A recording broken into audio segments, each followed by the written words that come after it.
नमस्कार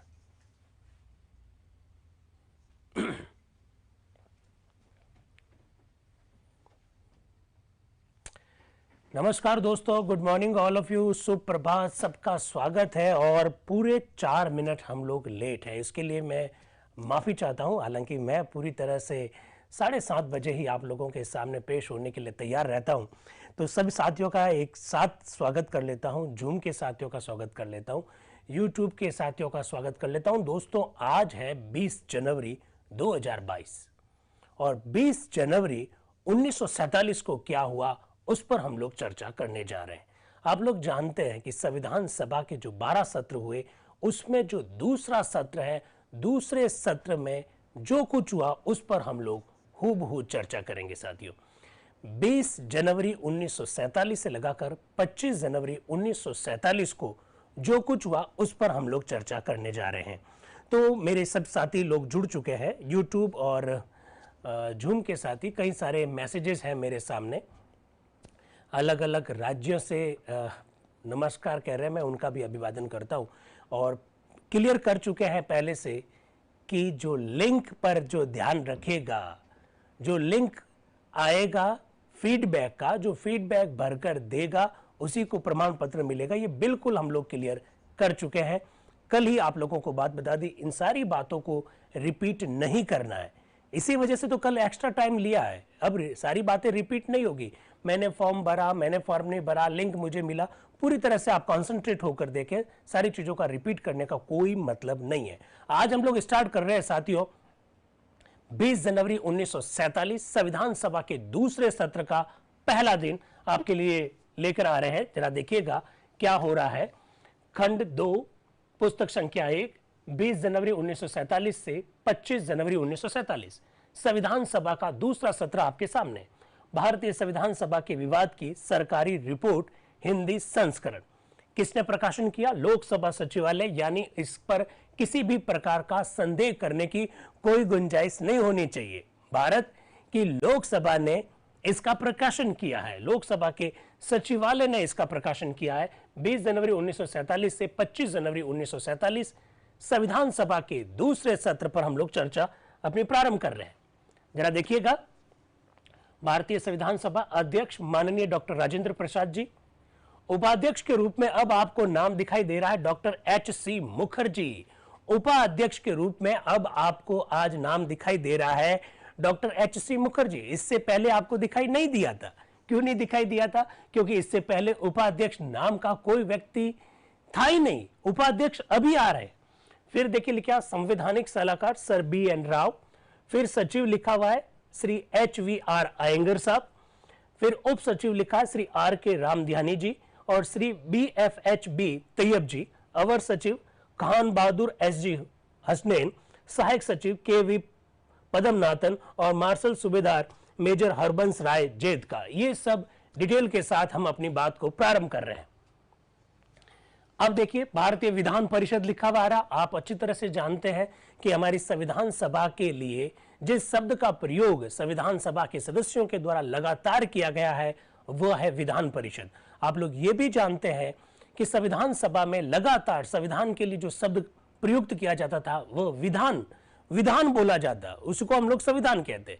संविधान सभा को विधान परिषद कहा जाता था।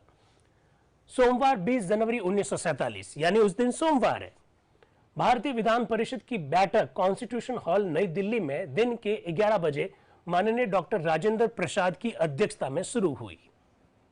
सुबह 11 बजे बैठक स्टार्ट हो रही है। और दोस्तों, आप लोग ये जानते हैं कि संविधान सभा की जिस दिन बैठक होती है उस दिन संविधान सभा के जो अध्यक्ष है वो सबसे पहले आह्वान ये करते हैं कि कोई नया सदस्य अगर बैठक में भाग लेने के लिए आया है तो मेरा उनसे निवेदन है कि वो आए और रजिस्टर पर अपना हस्ताक्षर कर ले। आज आपको देखना है कि हमारी संविधान सभा की इस बैठक में कौन आ रहा है हस्ताक्षर करने के लिए। तो जरा देखिएगा, परिचय पत्रों को देना और रजिस्टर पर हस्ताक्षर। नीचे लिखे में मेंबरों ने अपने परिचय पत्र दिए और रजिस्टर पर हस्ताक्षर किए। 2 मेंबर आ रहे हैं 20 जनवरी 1947 को। नाम है डॉक्टर H.C. मुखर्जी और दूसरा नाम है श्री बालकृष्ण शर्मा। दोस्तों, एक बात पूरी तरह से स्पष्ट होनी चाहिए कि H.C. मुखर्जी जो बाद में संविधान सभा के उपाध्यक्ष बनने वाले हैं, वे डॉक्टर H.C. मुखर्जी संविधान सभा के प्रथम सत्र में नहीं थे। वो मेंबर आज ही बन रहे हैं, आप देख सकते हैं। Doctor H.C. मुखर्जी और श्री बालकृष्ण शर्मा संविधान सभा के मेंबर के रूप में आज आ रहे हैं और अपना परिचय पत्र भी दे रहे हैं, साथ ही साथ हस्ताक्षर भी कर रहे हैं, ऐसा आप देख सकते हैं। फिर देखिएगा आप लोग जानते हैं हमारी संविधान सभा का जो प्रथम सत्र हुआ 9 दिसंबर से 23 दिसंबर के बीच, उस प्रथम सत्र पर कई सारे आक्षेप लगाए गए और आक्षेप लगाने वाले लोग कौन थे? ब्रिटिशर्स थे। ब्रिटिशर्स ने आक्षेप इस वजह से लगाया कि मुस्लिम लीग के लोगों के द्वारा संविधान सभा का बहिष्कार किया जा रहा था, देशी रियासतों का अभी तक प्रतिनिधित्व हुआ नहीं था और इसके बावजूद भी संविधान सभा की बैठकें हो रही थी। ये बात उनको हजम नहीं हो रही थी और खासकर इंग्लैंड की जो सरकार थी, वहां पर जो विपक्ष के जो लोग थे वो संविधान सभा की बैठकों की लगातार आलोचना कर रहे थे। उन्हें कैसे हजम हो सकता है, क्योंकि वे लोग तो लगातार ये कह रहे थे कि भारतीय कभी भी किसी एक बात पर सर्वसहमत नहीं हो सकते। हम लोगों ने उनकी बातों को जुटलाते हुए, उनके लाख चाहने के बावजूद भी हम लोगों ने संविधान सभा की बैठकें शुरू कर दी और हमने प्रथम सत्र पूरा भी कर लिया। बहुत सारे महत्वपूर्ण कार्य भी हमने इस दौरान कर लिए। ये बात उनको पच नहीं रही थी, तो उन्होंने क्या किया? हो हल्ला मचाना शुरू कर दिया। हमारी संविधान सभा के प्रतिनिधियात्मक स्वरूप पर कई सारे आक्षेप लगाने उन्होंने शुरू कर दिए। संविधान सभा में जो मेंबर्स नहीं थे उनको भड़काना शुरू कर दिया और किस तरह से भड़काया उस बारे में हम लोग संकेत कर रहे हैं। ये जो आक्षेप जो लगाए गए उसका जवाब दे रहे हैं हमारे संविधान सभा के अध्यक्ष डॉक्टर राजेंद्र प्रसाद। और साथियों, आप लोग जानते हैं कि संविधान सभा को किसी ने हिंदुओं का संगठन कहा, किसी ने एक जाति का संगठन कहा, तो किसी ने एक पॉलिटिकल पार्टी का संगठन कहा। जवाब दे रहे हैं डॉक्टर राजेंद्र प्रसाद और डॉक्टर राजेंद्र प्रसाद का ये जो जवाब है कई सारी भ्रांतियों को दूर करेगा। हमारे संविधान पर जो आरोप लगाने वाले लोग हैं, हमारी संविधान सभा पर जो आरोप लगाने वाले लोग हैं, उन सब का जवाब डॉक्टर राजेंद्र प्रसाद के इस वक्तव्य से मिल जाएगा। बहुत ध्यान से सुनिएगा क्या कह रहे हैं। विधान परिषद के प्रतिनिधि स्वरूप के बारे में पार्लियामेंट में लगाए गए अभियोगों पर अध्यक्ष का वक्तव्य, यानी ब्रिटेन की जो पार्लियामेंट है, उस ब्रिटेन की पार्लियामेंट में हमारे संविधान सभा के प्रतिनिधियात्मक स्वरूप के बारे में जो कुछ कहा डॉक्टर राजेंद्र प्रसाद, उसके बारे में कह रहे हैं अध्यक्ष, काम शुरू करने से पहले मैं कुछ बातों के बारे में 2 वक्तव्य देना चाहता हूं। पिछली दिसंबर को कॉमन सभा, जो कि इंग्लैंड की संसद का एक भाग है, पिछली दिसंबर को कॉमन सभा और लॉर्ड सभा में कुछ ऐसे बयान दिए गए जिनमें इस असेंबली के पिछले अधिवेशन के प्रतिनिधि स्वरूप को अपमानित किया गया। इस संबंध में जो लोग बोले उनमें मिस्टर चर्चिल और विस्काउंट साइमन शामिल है। आप लोग जानते हैं कि साइमन और चर्चिल बहुत बड़े आलोचक थे भारत की संविधान सभा के। मिस्टर चर्चिल ने कहा कि यह असेंबली जिस रूप में पिछली बार सम्मिलित हुई थी, इसमें हिंदुस्तान की केवल एक बड़ी जाति का प्रतिनिधित्व हुआ था। आप जानते हैं चर्चिल हमेशा यह कहते रहे हैं कि भारत की जो संविधान सभा है उसमें एक जाति का प्रभुत्व है, और साइमन हमेशा यह कहते रहे हैं कि संविधान सभा जो है वो हिंदुओं का संगठन है। डॉक्टर राजेंद्र प्रसाद क्या कह रहे हैं? मिस्टर चर्चिल ने कहा कि यह असेंबली जिस रूप में पिछली बार सम्मिलित हुई थी, इसमें हिंदुस्तान की केवल एक बड़ी जाति का प्रतिनिधित्व हुआ था। साइमन ने इसे कुछ और अधिक स्पष्ट कर दिया और कहा कि यह असेंबली हिंदुओं की एक सभा है। वे आगे चलकर पूछते हैं कि क्या दिल्ली में होने वाले स्वर्ण हिंदुओं की इस सभा को सरकार अपने अर्थ में विधान परिषद समझना चाहिए? साइमन और चर्चिल ब्रिटेन की सरकार को यह पूछते हैं, क्योंकि दोनों विपक्ष के लोग हैं, ब्रिटेन की सरकार को यह पूछते हैं कि दिल्ली में स्वर्ण हिंदुओं की एक सभा हो रही है, उस स्वर्ण हिंदुओं की जो सभा है वो जो संविधान बनाने जा रही है, क्या उसे आप संविधान सभा मानेंगे? ये चर्चिल और साइमन अपनी यानी ब्रिटेन की सरकार से पूछ रहे हैं, ऐसा डॉक्टर राजेंद्र प्रसाद कह रहे हैं। फिर डॉक्टर राजेंद्र प्रसाद क्या कह रहे हैं? ये दोनों सज्जन उत्तरदायित्व के सर्वोच्च पदों पर रहे हैं और हिंदुस्तान के मामलों में इनका बहुत काल तक संबंध रहा है। डॉक्टर राजेंद्र प्रसाद कह रहे हैं कि मुझे बड़ा आश्चर्य हो रहा है कि मिस्टर चर्चिल और जो साइमन है, ये दोनों अपने देश में सर्वोच्च पदों पर रहे। साथ ही साथ इन दोनों का संबंध भारत के साथ भी निकटता कर रहा है। बहुत लंबा समय इन्होंने भारत में बिताया, इसके बावजूद भी वो ऐसा कह रहे हैं। फिर वो कह रहे हैं चाहे वर्तमान राजनीतिक वाद विवाद के संबंध में उनका जो भी मत हो, अब चूंकि आप लोग विपक्ष में आ गए हैं वहां पर, इसलिए हमारी आलोचना कर रहे हैं। वर्तमान समय में आपका पॉलिटिकल आइडियोलॉजी कुछ भी हो, लेकिन जो वास्तविकता है उससे तो मना मत करो यार। मुझे विश्वास है कि वे ऐसे बयान नहीं देना चाहेंगे जो वस्तु स्थिति के बिल्कुल विपरीत हो और जिनसे दृष्टतापूर्वक अनुमान निकाले जा सकते हैं। वो कह रहे हैं कि मुझे बड़ा अचंभा हो रहा है कि जिन लोगों ने अपने देश में सर्वोच्च पदों पर काम किया है, जिन लोगों ने भारत की परिस्थितियों को बखूबी देखा है, वो इस प्रकार के बयान अपनी पॉलिटिकल आइडियोलॉजी की वजह से दे रहे हैं। ये धृष्टतापूर्ण प्रयास है, उनको ऐसा नहीं करना चाहिए। डॉक्टर राजेंद्र प्रसाद संविधान सभा के सदस्यों को कह रहे हैं। फिर क्या कह रहे हैं, जरा सुनिएगा। फिर कह रहे हैं इस कारण मैं इस अवसर पर रस्मी तौर पर सच्चे हालात बता देना आवश्यक समझता हूं। इस कारण से मेरे लिए यह जरूरी हो गया है कि वास्तविक हालात संविधान सभा के क्या है, उसके बारे में सच्ची बातें, वास्तविक बातें बताना मेरे लिए आवश्यक हो गया। अब वो क्या कह रहे हैं, प्रारंभिक अधिवेशन में 296 सदस्य भाग लेने वाले थे। बहुत ध्यान से सुनिएगा। डॉक्टर राजेंद्र प्रसाद कह रहे हैं कि संविधान सभा के प्रारंभिक अधिवेशन में 296 सदस्य भाग लेने थे। 296, आप कहेंगे 296 कहां से आ गया, 389 था ना। अरे भाई 389 था, कौन मना कर रहा है, 389 था।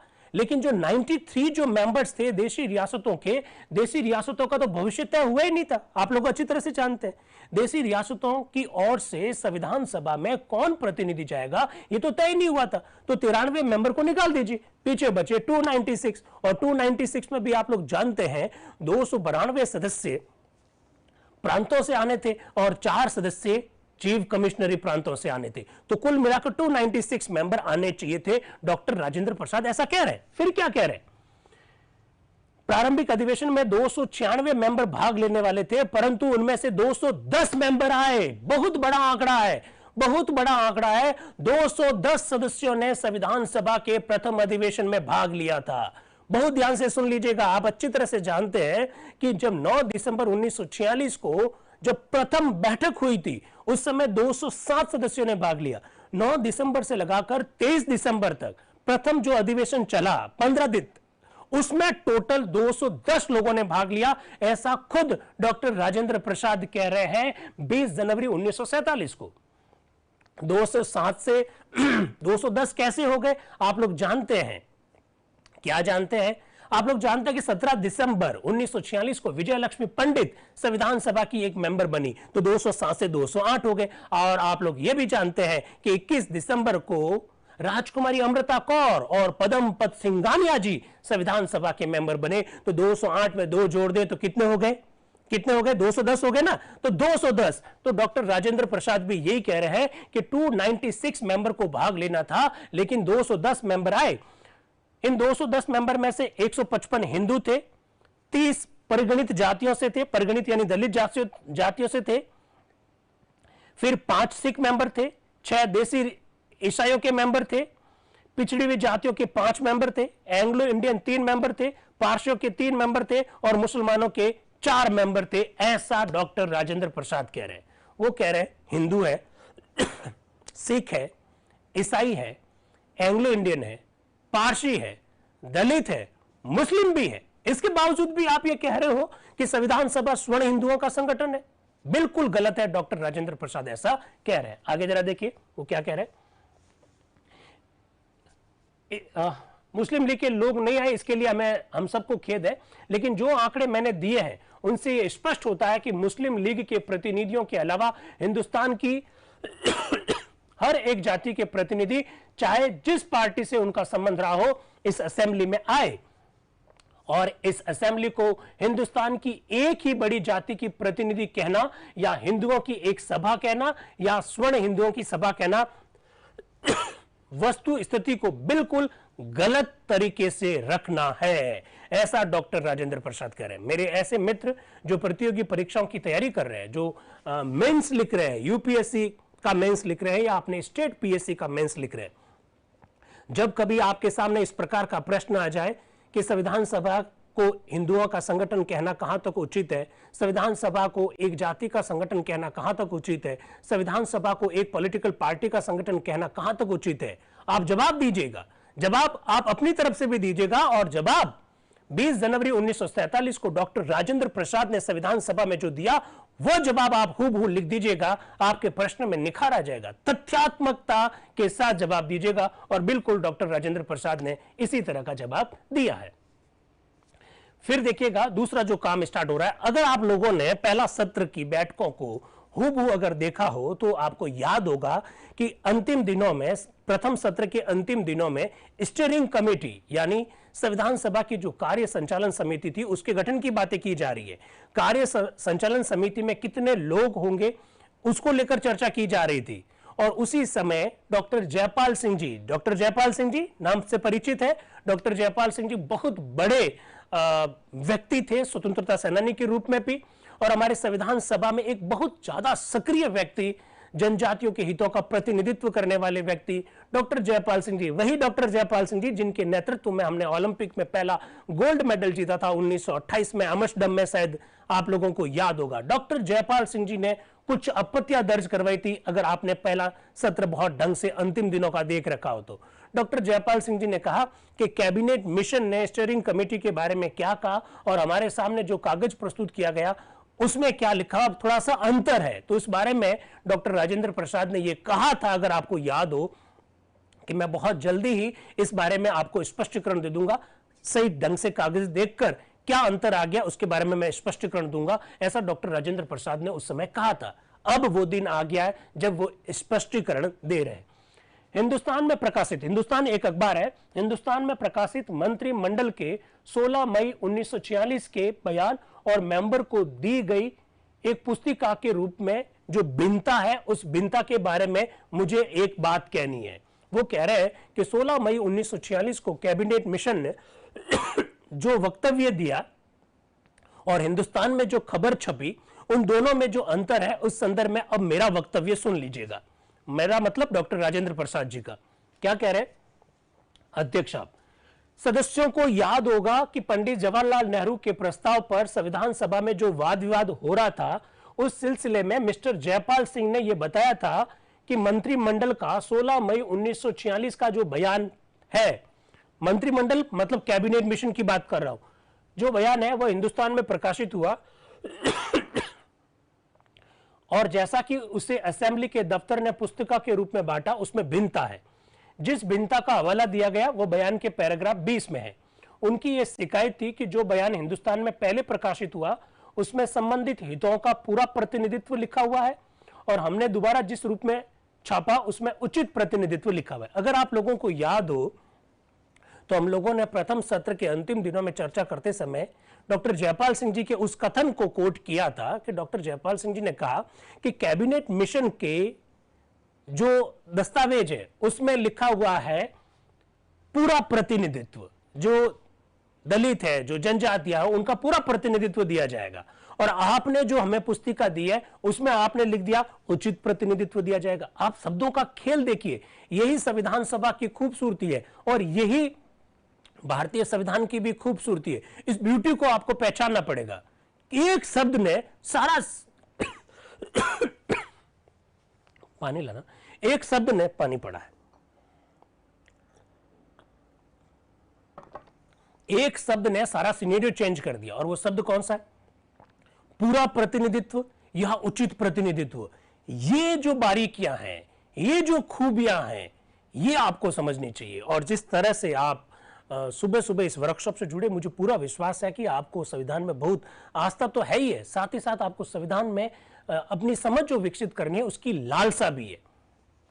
लिखा पूरा प्रतिनिधित्व और आपने हमको जो डॉक्यूमेंट दिए उसमें लिख दिया उचित प्रतिनिधित्व। पूरा परिदृश्य बदल गया। भारत सरकार के प्रिंसिपल इंफॉर्मेशन ऑफिसर जिन्होंने हिंदुस्तान में बयान को शुरू में प्रकाशित किया, पूछने पर बताते हैं कि वह ठीक उस प्रति के अनुरूप छापा गया जो कैबिनेट के इंफॉर्मेशन ऑफिसर से प्राप्त हुई है, ऐसा वो कह रहे हैं। मिस्टर जयपाल सिंह ने जो भिन्नता बताई केवल वही नहीं है, कुछ और भी भिन्नता है। वो कह रहे हैं डॉक्टर राजेंद्र प्रसाद कि मैंने सब संबंधित जो कार्यालय हैं उनसे आंकड़े जुटाए हैं और डॉक्टर जयपाल सिंह जी जो कह रहे हैं कि पूरा प्रतिनिधित्व की जगह पर उचित प्रतिनिधित्व शब्द लिख दिया गया, ये ठीक नहीं है। डॉक्टर राजेंद्र प्रसाद कह रहे हैं कि मैंने ये देखा है कि डॉक्टर जयपाल सिंह जी ने जो कहा है वो तो अंतर है ही है, इसके अलावा भी बहुत सारे अंतर है जिसको भी हम लोगों ने निकाला है, ऐसा डॉक्टर राजेंद्र प्रसाद कह रहे हैं।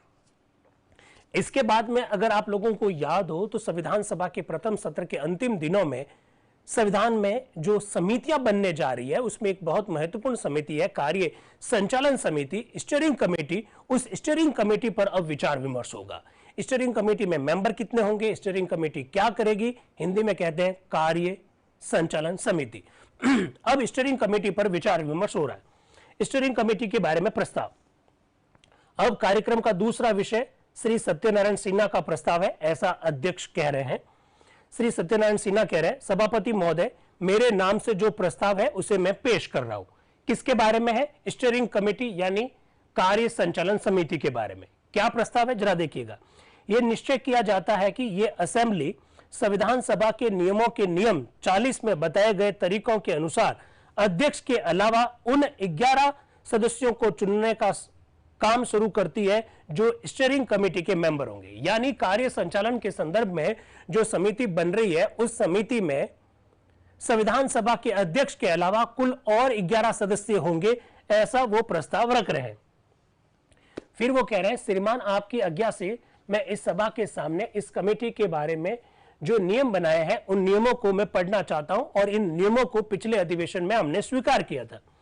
यह असेंबली समय समय पर ऐसे तरीके से जिसे वह उचित समझे 11 मेंबर के अलावा 8 अतिरिक्त मेंबर को भी चुनेगी, जिनमें से 4 मेंबर देशी रियासतों के प्रतिनिधि होंगे। यानी स्टीयरिंग कमेटी जो बन रही है, कार्य संचालन जो समिति बन रही है, उसके अध्यक्ष तो होंगे संविधान सभा के अध्यक्ष। इसके अलावा 11 मेंबर और होंगे और 8 मेंबर और लिए जा सकेंगे। जो 8 मेंबर लिए जाएंगे उनमें से 4 मेंबर देशी रियासतों का प्रतिनिधित्व करने वाले लोग होंगे। ऐसा सत्यनारायण सिन्हा स्टीयरिंग कमेटी के बारे में प्रस्ताव रखते हुए कह रहे हैं। फिर कह रहे हैं, अध्यक्ष पद की हैसियत से स्टीयरिंग कमेटी के मेंबर होंगे और पद की हैसियत से वे उसके सभापति भी होंगे। इसलिए आप लोग जानते हैं जब कभी भी संविधान सभा की विभिन्न समितियों के बारे में आप जब पढ़ते हैं तो डॉक्टर राजेंद्र प्रसाद का नाम कई जगह पर आपको दिखाई देता है। डॉक्टर राजेंद्र प्रसाद नियम समिति के भी अध्यक्ष थे। और वो क्यों थे इसके अध्यक्ष, क्योंकि वो संविधान सभा के अध्यक्ष थे। डॉक्टर राजेंद्र प्रसाद कार्य संचालन समिति के भी अध्यक्ष थे। क्यों थे, क्योंकि वह संविधान सभा के अध्यक्ष थे। क्या नियम बन रहा है, अध्यक्ष पद की हैसियत से स्टीयरिंग कमेटी के मेंबर होंगे और पद की हैसियत से उसके सभापति भी होंगे। कमेटी अपने मेंबरों में से किसी मेंबर को उपसभापति निर्वाचित करेगी। इसका मतलब आपको रटने की कोई आवश्यकता नहीं है। अगर आपके मस्तिष्क में कॉन्सेप्ट क्लियर है और कभी प्रश्न आ गया कि फला समिति के अध्यक्ष कौन थे, तो आपको मालूम होना चाहिए कि कार्य संचालन समिति, नियम समिति, ये वो समितियां हैं जिनका अध्यक्ष उस व्यक्ति को बनाया जाता था जो खुद संविधान सभा का अध्यक्ष है। तो डॉक्टर राजेंद्र प्रसाद, कभी कथन और कारण में प्रश्न आ गया तो कभी कथन और कारण में प्रश्न आ गया तो कथन, जरा सुनिएगा, यूट्यूब वाले और जूम वाले दोनों सुनिएगा। कथन, क्या कथन है, doctor Rajendra Prasad steering committee के अध्यक्ष थे। कथन, कारण, डॉक्टर राजेंद्र प्रसाद संविधान सभा के अध्यक्ष थे। कथन सही है, कारण सही है, दोनों एक दूसरे की व्याख्या करते हैं। कथन सही है, कारण सही है, दोनों एक दूसरे की व्याख्या नहीं करते। कथन सही है, कारण गलत है, कथन गलत है, कारण सही है। आंसर क्या है, आंसर एक है। कथन भी सही है, कारण भी सही है, दोनों एक दूसरे की व्याख्या करते हैं। Doctor Rajendra Prasad steering committee के अध्यक्ष इसलिए थे क्योंकि वे संविधान सभा के क्या थे, अध्यक्ष थे। ये बिल्कुल बात स्पष्ट हो रही है। फिर कमेटी कार्य क्या करेगी, तो कमेटी के कार्यों के बारे में उल्लेख किया गया कि असेंबली में एक सेक्रेटरी होगा जो स्टीयरिंग कमेटी का भी सेक्रेटरी होगा। इस प्रकार से यह बात कही गई। फिर जो प्रस्ताव सत्यनारायण सिन्हा ने रखा, कल कभी यह भी तो प्रश्न आ सकता है कि संविधान सभा में कार्य संचालन समिति यानी स्टीयरिंग कमेटी के संदर्भ में प्रस्ताव किसने रखा था, सत्यनारायण सिन्हा ने प्रस्ताव रखा था। और इस प्रस्ताव का समर्थन किसने किया, श्री मोहनलाल सक्सेना, जो कि संयुक्त प्रांत से आते हैं। वो कहते हैं मैं इसका समर्थन करता हूं। फिर अध्यक्ष आप बोलते हैं, क्या कोई मेंबर इस प्रस्ताव पर बोलना चाहते हैं, क्योंकि कोई सज्जन नहीं बोलना चाहते, इसलिए मैं इस प्रस्ताव पर सभा का वोट लूंगा। और फिर प्रस्ताव क्या कर दिया गया, स्वीकार कर दिया गया। यानी स्टीयरिंग कमेटी के बारे में जो भी बातें थी उन सब को स्वीकार कर लिया गया संविधान सभा के द्वारा। हालांकि डॉक्टर राजेंद्र प्रसाद ने यह आह्वान किया था कि इस प्रस्ताव पर कोई बोलना चाहता है, कोई भी सदस्य नहीं बोला, तो उन्होंने कहा कि चलो हम वोट करवाते हैं। तो फिर ऐसी स्थिति में स्टीयरिंग कमेटी के बारे में जो प्रस्ताव था वो प्रस्ताव स्वीकार कर लिया गया। डॉक्टर राजेंद्र प्रसाद ने घोषणा की, प्रस्ताव स्वीकार किया गया। अब अध्यक्ष साहब बोल रहे हैं, बड़ा ध्यान से सुनिएगा, बहुत महत्वपूर्ण बात कहने जा रहे हैं, बहुत ध्यान से सुनिएगा। मुझे माननीय मेंबर को यह सूचित करना है कि आज 5 बजे तक नोटिस ऑफिस में स्टीयरिंग कमेटी के लिए नाम आ जाने चाहिए। यदि आवश्यक हुआ तो चुनाव अंडर सेक्रेटरी के कमरे में, कमरा नंबर 24, सतह की मंजिल, काउंसिल हाउस में 21 जनवरी को 3 से 5 बजे तक के बीच होगा। स्टीयरिंग कमेटी के जो व्यक्ति सदस्य बनना चाहते हैं वे फॉर्म भर सकते हैं आज शाम की 5 बजे, यानी 20 जनवरी 1947 को शाम की 5 बजे तक स्टीयरिंग कमेटी का जो मेंबर बनना चाहता है वो फॉर्म भर सकता है। और कमेटी में मेंबर कितने बनने? 11 मेंबर बनने, बिल्कुल अभी मैंने बताया था। अगर चुनाव करवाने की आवश्यकता हुई तो कल यानी 21 जनवरी को कमरा नंबर 24 3 से शाम को 5 बजे के बीच में चुनाव होगा। अगर चुनाव करवाने की आवश्यकता हुई तो 21 जनवरी को यानी कल 3 से 5 बजे के बीच में चुनाव करवाया जाएगा। तो जो लोग फॉर्म भरना चाहते हैं वो आज 20 जनवरी की शाम को 5 बजे तक फॉर्म भर सकते हैं स्टीयरिंग कमेटी के लिए, ऐसा डॉक्टर राजेंद्र प्रसाद जी कह रहे हैं। ये सब बातें नोट करने योग्य है। कल जब आएगा 21 जनवरी तो आपके सामने कुछ नए तथ्य आएंगे इस संदर्भ में, उस पर बाद में चर्चा करेंगे। फिर डॉक्टर राजेंद्र प्रसाद कह रहे हैं कि प्रथम सत्र में जो काम अधूरा रह गया, प्रथम सत्र में कौन सा काम अधूरा रह गया? वैसे उद्देश्य प्रस्ताव रखा गया था 13 दिसंबर 1946 को पंडित जवाहरलाल नेहरू के द्वारा, लेकिन उद्देश्य प्रस्ताव पारित नहीं हुआ था। आप लोग जानते हैं डॉक्टर M.R. जयकर साहब और डॉक्टर B.R. अंबेडकर साहब ने उद्देश्य प्रस्ताव तुरंत में पारित करने के संदर्भ में कुछ आपत्तियां दर्ज करवाई थी और उसके बाद में संविधान सभा ने यह निर्णय लिया कि उद्देश्य प्रस्ताव पर चर्चा को हम लोग स्थगित कर रहे हैं। याद है, आज चूंकि दूसरा सत्र की प्रथम बैठक है, आज वो जो उद्देश्य प्रस्ताव पर जो चर्चा अधूरी रह गई उस पर चर्चा फिर शुरू हो रही है। उद्देश्य प्रस्ताव के लिए जिस शब्द का प्रयोग यहां मैं करने जा रहा हूं वो है लक्ष्य मूलक प्रस्ताव। लक्ष्य मूलक कहिए, उद्देश्य प्रस्ताव कहिए, दोनों एक ही बात है। इंग्लिश में कहते हैं ऑब्जेक्टिव रिजोल्यूशन। इस पर चर्चा करने से पूर्व मैं कुछ बातें आपके सामने रखना चाहता हूं। और मैं क्या बातें रखना चाह रहा हूं? उद्देश्य प्रस्ताव पर अब विचार करने के लिए आएंगे सर्वपल्ली राधाकृष्णन। बहुत एकदम हूबहू मैं उनका भाषण आपके सामने रखूंगा ताकि सारी तस्वीर साफ हो सके। एक इसके बाद में सर्वपल्ली राधाकृष्णन के बाद में पी.के. सेन साहब आएंगे, नगाता साहब आएंगे, बालकृष्ण शर्मा जी आएंगे, खूब सारे लोगों के विचार हम लोग जानेंगे। लेकिन सर्वपल्ली राधाकृष्णन और अलगू राय शास्त्री के विचार हमको जानने बहुत जरूरी है। ऐसे प्रश्न आ सकते हैं। तो जरा देखिएगा, अध्यक्ष बोल रहे हैं अब हम पंडित जवाहरलाल नेहरू के पिछले अधिवेशन में पेश किए गए प्रस्ताव पर बहस शुरू करेंगे।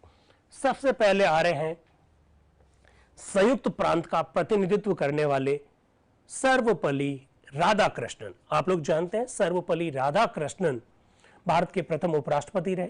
सर्वपल्ली राधाकृष्णन भारत के 2 बार उपराष्ट्रपति बने।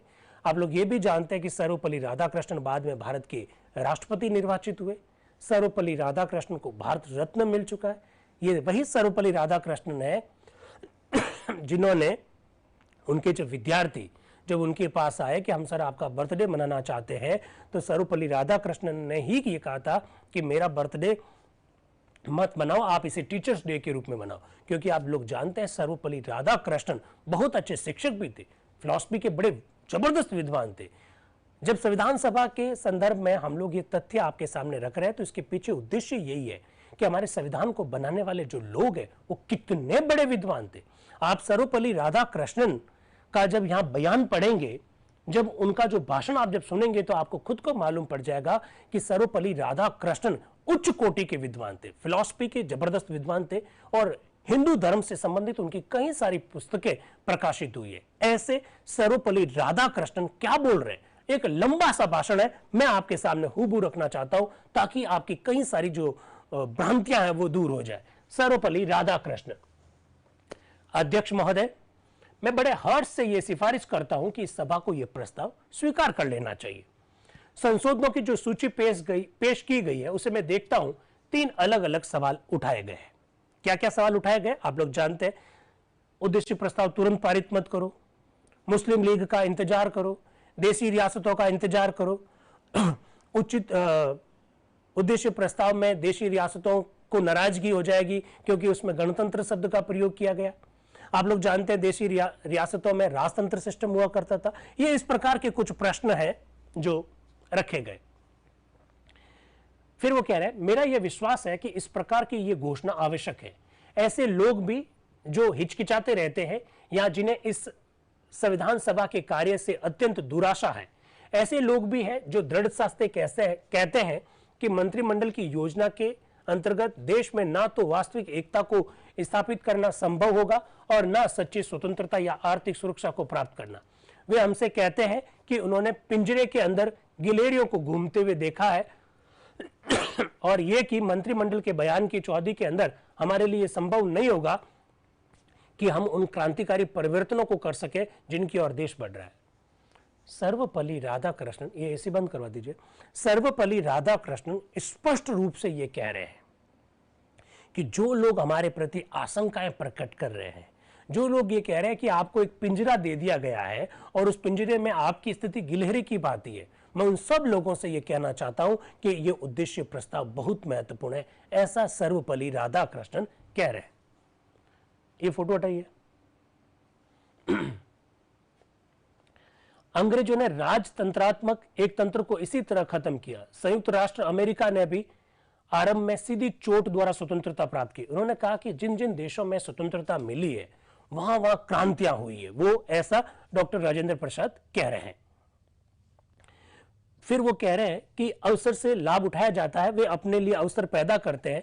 हमें यह अवसर प्राप्त हुआ है और इससे लाभ उठाकर हम जानना चाहते हैं कि क्या ऐसे तरीकों को काम में लाकर जो पहले इतिहास में कभी काम में नहीं लाए गए, हमारे लिए अपने क्रांतिकारी उद्देश्यों को पूरा करना संभव है या नहीं है।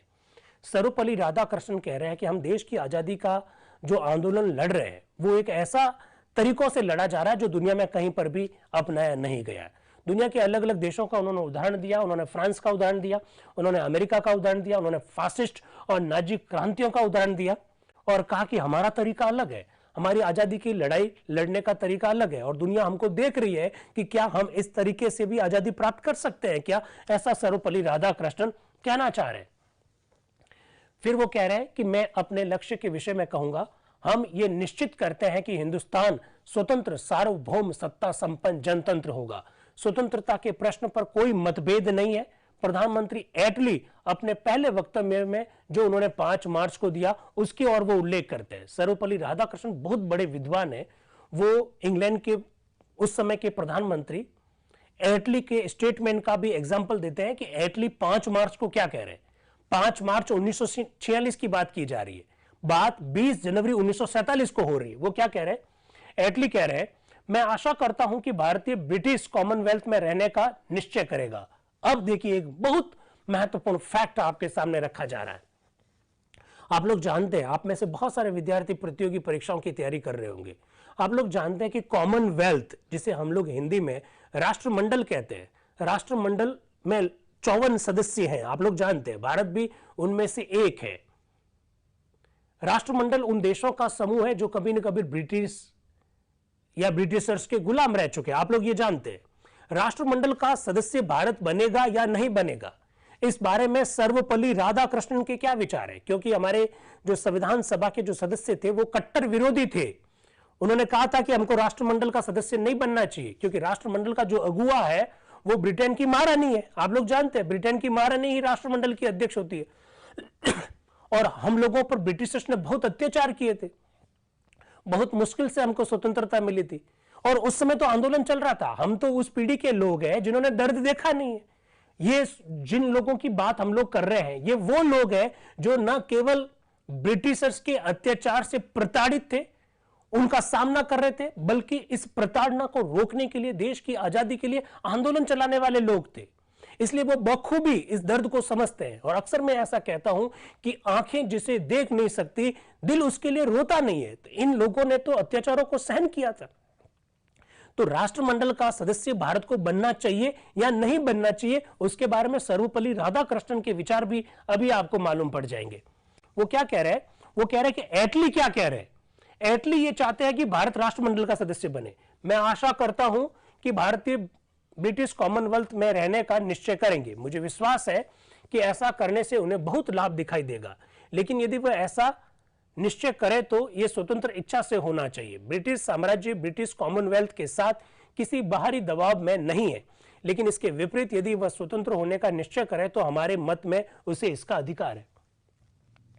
सर्वपल्ली राधाकृष्णन अपने उद्बोधन में कह रहे हैं कि 5 मार्च 1946 को इंग्लैंड के प्रधानमंत्री एटली कह रहे हैं कि भारत को ब्रिटिश कॉमनवेल्थ का मेंबर बनना चाहिए, लेकिन हमारा भारत के ऊपर किसी भी प्रकार का कोई दबाव नहीं है। भारत अगर चाहे तो मेंबर बन सकता है, और अगर भारत नहीं चाहे तो मेंबर ना बने। यह भारत के ऊपर डिपेंड करता है, ऐसा एटली कह रहे हैं। और एटली के इस स्टेटमेंट को सर्वपल्ली राधाकृष्णन संविधान सभा में रख रहे हैं। फिर वो क्या कह रहे हैं? मुस्लिम लीग और नरेश सब इस बात पर सहमत है। रियासतों की संधियां और सर्वोच्च सत्ता के बारे में मंत्रिमंडल ने नरेंद्र मंडल के चांसलर को 12 मई सन 1946 को जो स्मृति पत्र दिया, उसमें भी कुछ बातों का उल्लेख किया गया। सर्वपल्ली राधाकृष्णन चूंकि उस समय जो देश की स्वतंत्रता का जो आंदोलन जो चल रहा था, उनके अगुआ नेताओं में से थे, वे बहुत बखूबी सारी बातों को अच्छी तरह से जानते थे। वो ये कह रहे हैं कि ब्रिटिश का जो कैबिनेट मिशन आया, उनका देसी राजा महाराजाओं के साथ क्या बातचीत हुई, उन लोगों ने क्या स्टेटमेंट दिया, उसको भी वो रख रहे हैं। इसके बाद में वो कह रहे हैं कि कांग्रेस, मुस्लिम लीग और दूसरे संगठन और नरेश जो कोई भी हिंदुस्तान के भविष्य के लिए चिंतित है, यही चाहते हैं कि वह स्वतंत्र हो, चाहे वो ब्रिटिश कॉमनवेल्थ के अंदर हो या बाहर हो। क्या बात कही है सर्वपल्ली राधाकृष्णन ने। उन्होंने कहा चाहे कांग्रेस हो, चाहे मुस्लिम लीग हो, चाहे देशी रियासतें हो, भारत में जो भी संगठन है, वो संगठन ये चाहते हैं कि भारत को स्वतंत्रता मिले, चाहे वो ब्रिटिश कॉमनवेल्थ के अंदर रहते हुए मिले या ब्रिटिश कॉमनवेल्थ से बाहर जाकर मिले, हमको चाहिए आजादी। ऐसा सर्वपल्ली राधाकृष्णन कह रहे हैं। फिर वो ब्रिटेन के जो सम्राट है उसकी भी बात का उल्लेख कर रहे हैं कि वो क्या कह रहे हैं 1 जुलाई 1946 को। इसके बाद में सर्वपल्ली राधाकृष्णन के खुद के विचार जरा देखिएगा। ये जो लक्ष्य संबंधी प्रस्ताव है, ये जो उद्देश्य प्रस्ताव है, इस लक्ष्य संबंधी प्रस्ताव का उद्देश्य मिस्टर चर्चिल को निराश करना नहीं है। यह उन्हें बताता है जिसकी आशा की जाती थी वह हो रहा है। आपने ये हमारी इच्छा पर छोड़ दिया कि हम ब्रिटिश कॉमनवेल्थ में रहे या नहीं रहे। हम ब्रिटिश कॉमनवेल्थ में न रहने का निश्चय कर रहे हैं। वाह! सर्वपल्ली राधाकृष्णन कह रहे हैं कि आपके महाराजा, आपके प्रधानमंत्री और मिस्टर चर्चिल तुम खुद क्या कह रहे हो कि भारत को यह अधिकार है कि ब्रिटिश कॉमनवेल्थ के आप मेंबर रहे या नहीं रहे। तो सुन लो मेरी बात। सर्वपल्ली राधाकृष्णन कह रहे हैं हमने यह निश्चय किया है कि हम आपके ब्रिटिश कॉमनवेल्थ के सदस्य नहीं रहेंगे। जरा देखिएगा, हम ब्रिटिश कॉमनवेल्थ में न रहने का निश्चय कर रहे हैं। क्या मैं इसका कारण बता सकता हूं? सर्वपल्ली राधाकृष्णन क्या कह रहे हैं? मैं इसका कारण बताऊं क्या कि हम ब्रिटिश कॉमनवेल्थ के मेंबर क्यों नहीं बनना चाहते? अब वो कारण बता रहे हैं। जहां तक हिंदुस्तान का संबंध है, ये ऑस्ट्रेलिया, न्यूजीलैंड, कनाडा या दक्षिण अफ्रीका की तरह एक उपनिवेश नहीं है। ब्रिटिश कॉमनवेल्थ आप लोग जानते हैं उन देशों का समूह है जो कभी न कभी ब्रिटेन के गुलाम रह चुके हैं। सर्वपल्ली राधाकृष्णन कह रहे हैं कि भैया आप उनको अमेरिका, कनाडा या दक्षिण अफ्रीका मत समझो जो गुलाम रहे हैं इंग्लैंड के। हम आपकी तरह उपनिवेश नहीं है, हम अलग है। इनका ग्रेट ब्रिटेन से जातीय, धार्मिक और सांस्कृतिक संबंध है। वाह, क्या खूबसूरत बात कही कि अमेरिका, कनाडा और दक्षिण अफ्रीका ब्रिटेन के गुलाम रहे हैं और वे आज कॉमनवेल्थ के मेंबर हैं। तो हम क्या करें? उनकी जाति, उनका धर्म, उनकी संस्कृति एक जैसी है भाई। ब्रिटिशर्स की और कनाडा वालों की, ब्रिटिशर्स की और अमेरिका वालों की, ब्रिटिशर्स की और दक्षिण अफ्रीका वालों की धर्म, जाति और संस्कृति एक जैसी है, इसलिए वो उसके मेंबर बने, उनकी मर्जी है। लेकिन हम आपके मेंबर नहीं बनेंगे। हम कॉमनवेल्थ के मेंबर नहीं बनेंगे। इनका ग्रेट ब्रिटेन से जातीय, धार्मिक और सांस्कृतिक संबंध है। हिंदुस्तान की जनसंख्या विशाल है और उसके विपुल प्राकृतिक संसाधन है। उसकी एक महान सांस्कृतिक परंपरा है और यह बहुत काल तक उसने स्वतंत्र जीवन व्यतीत किया है। इसलिए इसकी कल्पना भी नहीं की जा सकती है कि हिंदुस्तान दूसरे उपनिवेशों की तरह एक उपनिवेश है। अरे भैया, तुम हमारी तुलना नहीं कर सकते हो अमेरिका के साथ, तुम हमारी तुलना कनाडा के साथ नहीं कर सकते हो, हमारी तुलना तुम ऑस्ट्रेलिया के साथ नहीं कर सकते हो। हमारी खुद की एक स्वतंत्र परंपरा है, हमारी खुद की एक संस्कृति है, हम हमेशा स्वतंत्र रहे, इसलिए आप हमारी तुलना अन्य उपनिवेशों के साथ मत कीजिएगा। इसलिए हम कॉमनवेल्थ के मेंबर नहीं बनेंगे, ऐसा सर्वपल्ली राधाकृष्णन ने कहा। इसके अलावा हमें इस पर भी विचार करना है कि संयुक्त राष्ट्र संघ में जो कुछ हुआ उसका क्या अर्थ है। अरे यार, क्या बात कही है सर्वपल्ली राधाकृष्णन ने। 20 जनवरी 1947 के दिन पर हम लोग चर्चा कर रहे हैं। उन्होंने कहा, आप लोग जानते हैं 24 अक्टूबर 1945 को संयुक्त राष्ट्र संघ की स्थापना हो चुकी है, आप लोग जानते हैं, और भारत उस समय गुलाम है, लेकिन इसके बावजूद भी भारत मेंबर बना, आप लोग ये भी जानते हैं। भारत उन संस्थापक सदस्यों में से एक है, जबकि भारत गुलाम था। वो क्या कह रहे हैं कि आप हमको ब्रिटिश कॉमनवेल्थ का मेंबर बनाना चाहते हैं। संयुक्त राष्ट्र संघ में आप लोगों ने हमारे साथ क्या किया भाई? क्या कह रहे हैं कि संयुक्त राष्ट्र संघ में जो कुछ हुआ वो भी हमको पता है। जरा देखिएगा, संयुक्त राष्ट्र संघ में जो कुछ हुआ इसका क्या अर्थ है। वो कह रहे हैं, जब भारतीय प्रतिनिधि मंडल ने हमारी प्रतिष्ठित बहन श्रीमती विजय लक्ष्मी पंडित के नेतृत्व में दक्षिण भारत के भारतीयों की सुरक्षा के लिए दलील पेश की, तो हमारे साथ ब्रिटेन ने कैसा रुख अपनाया था। वो क्या कह रहे हैं कि संयुक्त राष्ट्र संघ में हमारी विजय लक्ष्मी पंडित जो बहन है, उनके नेतृत्व में भारतीय प्रतिनिधि मंडल ने दक्षिण भारत के जो साथी हैं उनके साथ जो कुछ हो रहा है उसके बारे में जब प्रश्न उठाया तो ब्रिटेन ने हमारे साथ क्या व्यवहार किया। वो कह रहे हैं, ग्रेट ब्रिटेन ने कनाडा और ऑस्ट्रेलिया के साथ दक्षिण अफ्रीका का समर्थन किया। उन्होंने कहा कि जो कुछ वहां पर हुआ उसका समर्थन किया, दक्षिण अफ्रीका के साथ समर्थन किया, ब्रिटेन ने किया, कनाडा ने किया, ऑस्ट्रेलिया ने किया। क्यों किया? क्योंकि तुम्हारी जाति एक जैसी है, तुम्हारा धर्म एक जैसा है, तुम्हारी संस्कृति एक जैसी है। न्यूजीलैंड ने किसी का समर्थन नहीं किया। वो कह रहे कि न्यूजीलैंड ने किसी तरफ वोट नहीं दिया, लेकिन यह तो बात स्पष्ट हो गई कि ब्रिटेन और दूसरे उपनिवेशों की एक जैसी संस्कृति है। हमारी संस्कृति तुम्हारी संस्कृति से मिलती नहीं है, इसलिए हम तो तुम्हारे कॉमनवेल्थ का मेंबर नहीं बनेंगे। बात समझ में आ गई? ब्रिटिश कॉमनवेल्थ में रहने का कोई अर्थ नहीं है। हमें यह अनुभव नहीं होता है कि ब्रिटिश कॉमनवेल्थ के विभिन्न भागों में रहते हुए हमें समान अधिकार प्राप्त है। वो कह रहे हैं कि हम ब्रिटिश कॉमनवेल्थ के मेंबर भी बन गए तो हमें ऐसा नहीं लगता कि हमें आपके जितना ही अधिकार प्राप्त होंगे। आप में कुछ सज्जनों ने यह भी सुना है कि मिस्टर चर्चिल और लॉर्ड टेम्पलवुड ने एक यूरोपीय संघ के हाल में ही काम शुरू किया जिसका अध्यक्ष और संरक्षक ग्रेट ब्रिटेन होगा। 1947 20 जनवरी 1947 के दिन सर्वपल्ली राधाकृष्णन क्या कह रहे हैं? वो कह रहे हैं कि अभी हम लोगों ने सुना है कि मिस्टर चर्चिल एक संगठन पर विचार विमर्श कर रहे हैं जिसका नाम यूरोपियन यूनियन होगा। आप लोग यूरोपियन यूनियन नाम सुन रखा है? यूरोपियन यूनियन उसी समय बना था। तो वो कह रहे हैं कि हमने सुना है कि एक यूरोपियन यूनियन नाम का संगठन बन रहा है। तो जब उस प्रकार का संगठन क्यों बन रहा है? क्योंकि उनकी संस्कृति, उनकी भाषा, उनकी लिपि, उनका धर्म एक जैसा है, इसलिए वो अपना एक संगठन बना रहे हैं। हमको कॉमनवेल्थ में जबरदस्ती मत कीजिए क्योंकि हमारा आपके साथ कोई संबंध नहीं है। फिर भी यदि हिंदुस्तान ब्रिटिश कॉमनवेल्थ से अलग होने का भी विनिश्चय करे तो भी स्वेच्छा से सहयोग करने, व्यापार, रक्षा और सांस्कृतिक मामलों में एक दूसरे से हाथ बटाने के सैकड़ों तरीके हैं। उन्होंने कहा, हमने निश्चय किया कि हम आपके साथ नहीं मिलेंगे।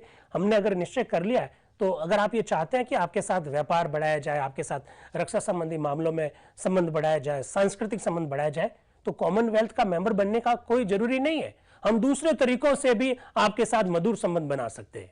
अगर साथियों आप लोगों को याद है, अगर आप लोगों ने पढ़ रखा है, तो ब्रिटिश कॉमनवेल्थ का मेंबर बनने के पीछे तर्क क्या दिए गए कि भाई ब्रिटिशर्स ने हमारे यहाँ पर लंबे समय तक शासन किया है, हम लोग ब्रिटिश शासन के अभ्यस्त हो चुके हैं, उनके रूल्स रेगुलेशंस, उनकी व्यवस्था से हम लोग परिचित हो चुके हैं। सर्वपल्ली राधाकृष्णन उनके एक भी तर्क से सहमत नहीं है। उन्होंने कहा तुम्हारा रास्ता अलग है, हमारा रास्ता अलग है। और तुम जो कह रहे हो ना कि भविष्य में व्यापार बढ़ाना है हम लोगों को, तुम लोग कह रहे हो ना कि हमको आपस में सांस्कृतिक संबंध स्थापित करने हैं, तो सर्वपल्ली राधाकृष्णन कह रहे हैं कि भाई साहब हमारे पास दूसरे भी तरीके हैं, कॉमनवेल्थ का मेंबर बने बिना भी हम आपके साथ सांस्कृतिक और व्यापारिक संबंध बढ़ा देंगे, हमको कॉमनवेल्थ का मेंबर मत बनाओ, ऐसा वो कह रहे हैं। तो अगला पेज इस तरह से कह रहे हैं सर्वपल्ली राधाकृष्णन जी। फिर वो आगे क्या कह रहे हैं कि आप क्या कर रहे हो, हिंदुस्तान में जो मुस्लिम्स हैं उनके बारे में आप क्या विचार रख रहे हो, वो भी जरा देख लीजिएगा। वो कह रहे हैं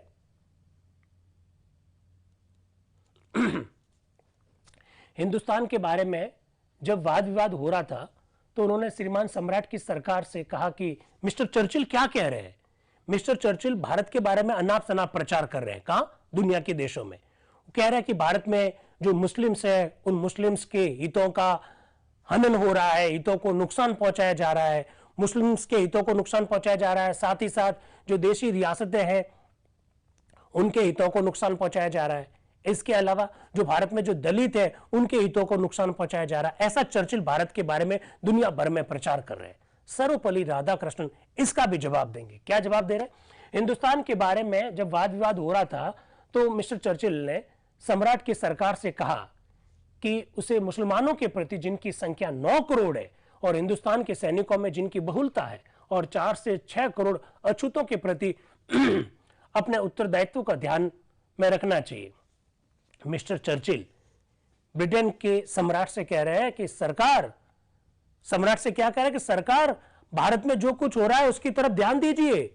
9 करोड़ मुसलमानों के हितों को नुकसान पहुंचाया जा रहा है, 4 से 6 करोड़ अछूतों के हितों को नुकसान पहुंचाया जा रहा है, आपकी दायित्व बनते हैं। वो कह रहे हैं सम्राट से कि आपके दायित्व बनते हैं कि मुसलमानों के और अछूतों के हितों की रक्षा करें। चर्चिल ऐसा दुनिया भर में भारत के बारे में कह रहे हैं। फिर सर्वपल्ली राधाकृष्णन क्या कह रहे हैं, भारत से संबंधित वाद विवाद और अंतरराष्ट्रीय बातचीत में सत्य का मान नहीं किया जाता। अब वो कांग्रेस के बारे में आ रहे हैं कि तुम क्या हमारे बारे में ऐसी बातें कर रहे हो दुनिया भर में कि हम इनके हितों की चोट पहुंचा रहे हैं, उनके हितों की चोट पहुंचा रहे हैं। वो क्या कह रहे हैं, महान कांग्रेस दल के प्रतिनिधियों के बारे में वे कहते हैं कि वे परिश्रम से संगठित और बाहरी दबाव से बनाए हुए अल्पसंख्यकों के वक्ता है। वो कांग्रेस के बारे में, मिस्टर चर्चिल दुनिया भर में कांग्रेस के बारे में क्या कह रहे हैं, पहले उन्होंने मुसलमानों के हितों की बात कही, फिर अछूतों के हितों की बात कही, फिर वो कांग्रेस के बारे में क्या कह रहे हैं कि कांग्रेस तो कुछ एक लोगों का एक संगठन है। चर्चिल दुनिया में ये कह रहे हैं कि कांग्रेस तो कुछ एक लोगों का संगठन है, अल्पसंख्यक, अल्पसंख्यक मतलब धर्म के हिसाब से नहीं, कुछ एक लोगों का संगठन है जिन्होंने बलपूर्वक और चालाकी से शक्ति अपने हाथ में ले ली है। कांग्रेस के बारे में मिस्टर चर्चिल दुनिया भर में यह कह रहे हैं कि ये कुछ एक पढ़े लिखे लोगों का एक संगठन है जो अल्पसंख्यक है, संख्या में बहुत कम है और चालाकी से और बलपूर्वक भारत की सत्ता को अपने हाथ में ले लिया है और वे उस शक्ति का प्रयोग विशाल जनसाधारण के नाम पर करते हैं और ऊपर से दावा यह करते हैं कि कांग्रेस क्या है, पूरे भारत का संगठन है। तो कांग्रेस तो, ऐसा चर्चिल कह रहे हैं, ऐसा चर्चिल कह रहे हैं, सर्वपल्ली राधाकृष्णन उनकी बातों को कोट करते हुए कह रहे हैं। हालांकि उनका जनसाधारण से कभी का संबंध टूट गया और उन पर कुछ भी प्रभाव नहीं है। वो कह रहे हैं कि कांग्रेस का जनसाधारण के साथ कोई संबंध नहीं है, कांग्रेस का जनसाधारण से संपर्क कभी का टूट चुका है।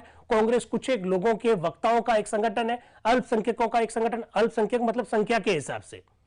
अब सर्वपल्ली राधाकृष्णन कांग्रेस के बारे में क्या कह रहे हैं, वो कह रहे हैं यह वह दल है जिससे सदस्यों ने जीवन के कष्टों का बहादुरी से सामना किया। यह वह दल है जिसके सदस्यों ने जीवन के कष्टों का बहादुरी से सामना किया, देश के लिए जिन्हें कष्ट झेलने पड़े हैं, जिनका देश प्रेम और त्याग संसार में अद्वितीय है और जिनका नेता एक ऐसा व्यक्ति है। और सर्वपल्ली राधाकृष्णन महात्मा गांधी के ऊपर आ रहे हैं और जिनका नेता एक ऐसा व्यक्ति है जो आज के दिन हिंदुस्तान के एक सुदूर प्रदेश में एकांकी जीवन व्यतीत कर रहा है। आप लोग जानते हैं संविधान सभा की जो बैठकें चल रही है, प्रथम अधिवेशन, द्वितीय अधिवेशन, तृतीय अधिवेशन, उस समय महात्मा गांधी कहां थे? आप लोग जानते हैं ये हम उस समय की बात कर रहे हैं जब भारत में सांप्रदायिक दंगे अपनी चरम पर थे। मुस्लिम लीग के नेतृत्व में लगातार द्विराष्ट्र के सिद्धांत पर काम कर रही मुस्लिम लीग लगातार पाकिस्तान की मांग को लेकर आंदोलन कर रही थी और आंदोलन करना कोई बड़ी बात नहीं, लेकिन जिस तरह से हिंदुओं को निशाना बनाया जा रहा था उस समय, जिस तरह से सांप्रदायिक दंगे हो रहे थे, एक्शन का रिएक्शन हो रहा था, उससे गांधी जी बहुत ज्यादा परेशान थे और वो दिल्ली से दूर, बहुत दूर बंगाल में सांप्रदायिक दंगों को रोकने के लिए प्रयास कर रहे थे। तो सर्वपल्ली राधाकृष्णन उनके बारे में क्या कह रहे हैं? जिसका नेता एक ऐसा व्यक्ति है जो आज के दिन हिंदुस्तान के एक सुदूर प्रदेश में एकांकी जीवन व्यतीत कर रहा है, और जिस वृद्ध पुरुष के कंधों पर राष्ट्र के दुखों और संताप का भार है, ऐसा दल का इस तरह से उल्लेख करना मिस्टर चर्चिल जैसा आपने किया है, मेरी समझ में नहीं आता है, मैं इसे क्या कहूं। सर्वपल्ली राधाकृष्णन कह रहे हैं कि मिस्टर चर्चिल, तुम उस दल के बारे में ऐसी बातें कर रहे हो, इसे मैं क्या कहूं? तो सदस्य ने कहा अफसोस। कोष्टक में लिखा है अफसोस की आवाजें, मेरी समझ में नहीं आता कि मैं इसे क्या कहूं। तो सदस्य बोले अफसोस। क्या कहोगे? कि अफसोस। मिस्टर चर्चिल के उद्गारों में कुछ भी गंभीरता या विवेक नहीं है, ऐसा सर्वपल्ली राधाकृष्णन कह रहे हैं। उत्तेजनापूर्वक और असंगत बातें कहकर और हमारे सांप्रदायिक भेदभाव का उपहास करके उन्होंने इस अवसर पर और अन्य अवसरों पर अपने भाषण को प्रभावपूर्ण बनाया है। मैं यहां सिर्फ यह कहूंगा कि इस तरह के भाषण और वक्तव्यों में यह नहीं हो सकता है कि हम अपने लक्ष्य को प्राप्त नहीं करें। आपके इस तरह के भाषण देने से, दुनिया भर में भारत के बारे में भ्रांतियां फैला देने से क्या हम अपने उद्देश्य से भटक जाएंगे? क्या हम अपने आजादी के आंदोलन को रोक देंगे? क्या हम अपने संविधान के निर्माण का कार्य रोक देंगे? मिस्टर चर्चिल, हम इन सब चीजों से प्रभावित नहीं होंगे, ऐसा सर्वपल्ली राधाकृष्णन कह रहे हैं। फिर वो आते हैं देशी रियासतों पर। आप लोग जानते हैं देशी रियासतों को एक शब्द से बड़ी प्रॉब्लम हो रही थी, जैसा प्रथम सत्र में कुछ सदस्यों ने कहा था। आप लोग जानते हैं कि देशी रियासतें यानी राजतंत्र, यानी राजा का बेटा राजा, जहां चुनाव नहीं हो। राजतंत्र में तो यह सिस्टम होता है ना, जहां पर जनता को शासन में भागीदारिता का अवसर नहीं मिले, उसी को तो राजतंत्र कहते हैं। जहां राजा के मुंह से निकला हुआ शब्द कानून का रूप हो, उसी को तो राजतंत्र कहते हैं। तो सर्वपल्ली राधाकृष्णन कहना चाह रहे हैं कि देशी रियासतों को रिपब्लिक शब्द से प्रॉब्लम है। रिपब्लिक आप लोग जानते हैं ना, गणतंत्र, गणतंत्र शब्द से प्रॉब्लम है। तो उसके बारे में क्या कह रहे हैं जरा देखिएगा। रिपब्लिक एक ऐसा शब्द है जिसने इस देश के रियासतों के प्रतिनिधियों को विचलित कर दिया है।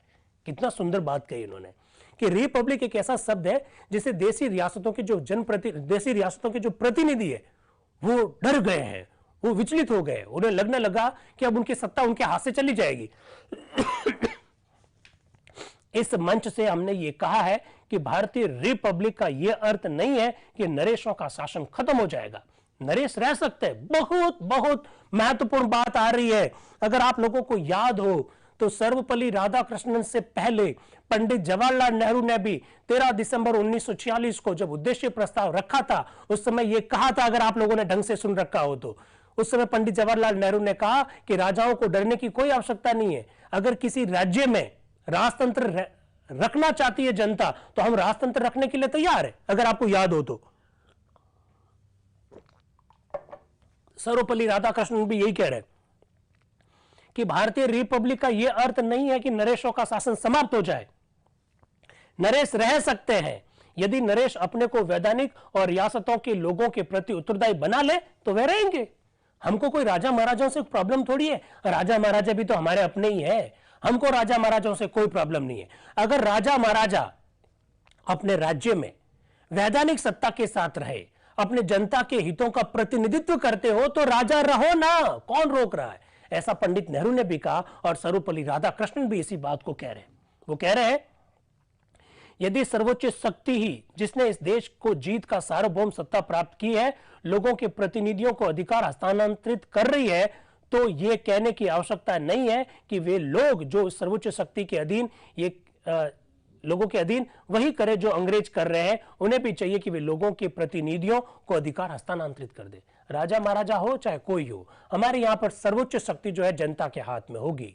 आप राजा महाराजा रहना चाहते हैं, रह लीजिए, लेकिन अपनी जो शक्ति है उसका स्रोत जनता बना ले, ऐसा सर्वपल्ली राधाकृष्णन कह रहे हैं। फिर वो ये कह रहे,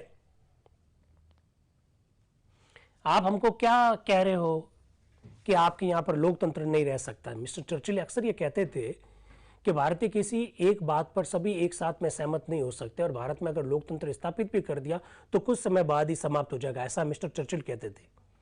सर्वपल्ली राधाकृष्णन ने इसका जवाब दिया है। इस पेज को मुझे यहीं पर दिखा दो, कोई दिक्कत की बात नहीं है, मैं यहीं से पढ़ के बता दूंगा, स्क्रीन पे जरूरी नहीं है। तो सर्वपल्ली राधाकृष्णन कह रहे तुम यार किसको सिखा रहे हो लोकतंत्र और गणतंत्र, हमारे यहां तो गणतंत्र सदियों से रहा है। सर्वपल्ली राधाकृष्णन कह रहे हैं कि हमारे यहां तो गणतंत्र सदियों से रहा है। कैसे रहा है?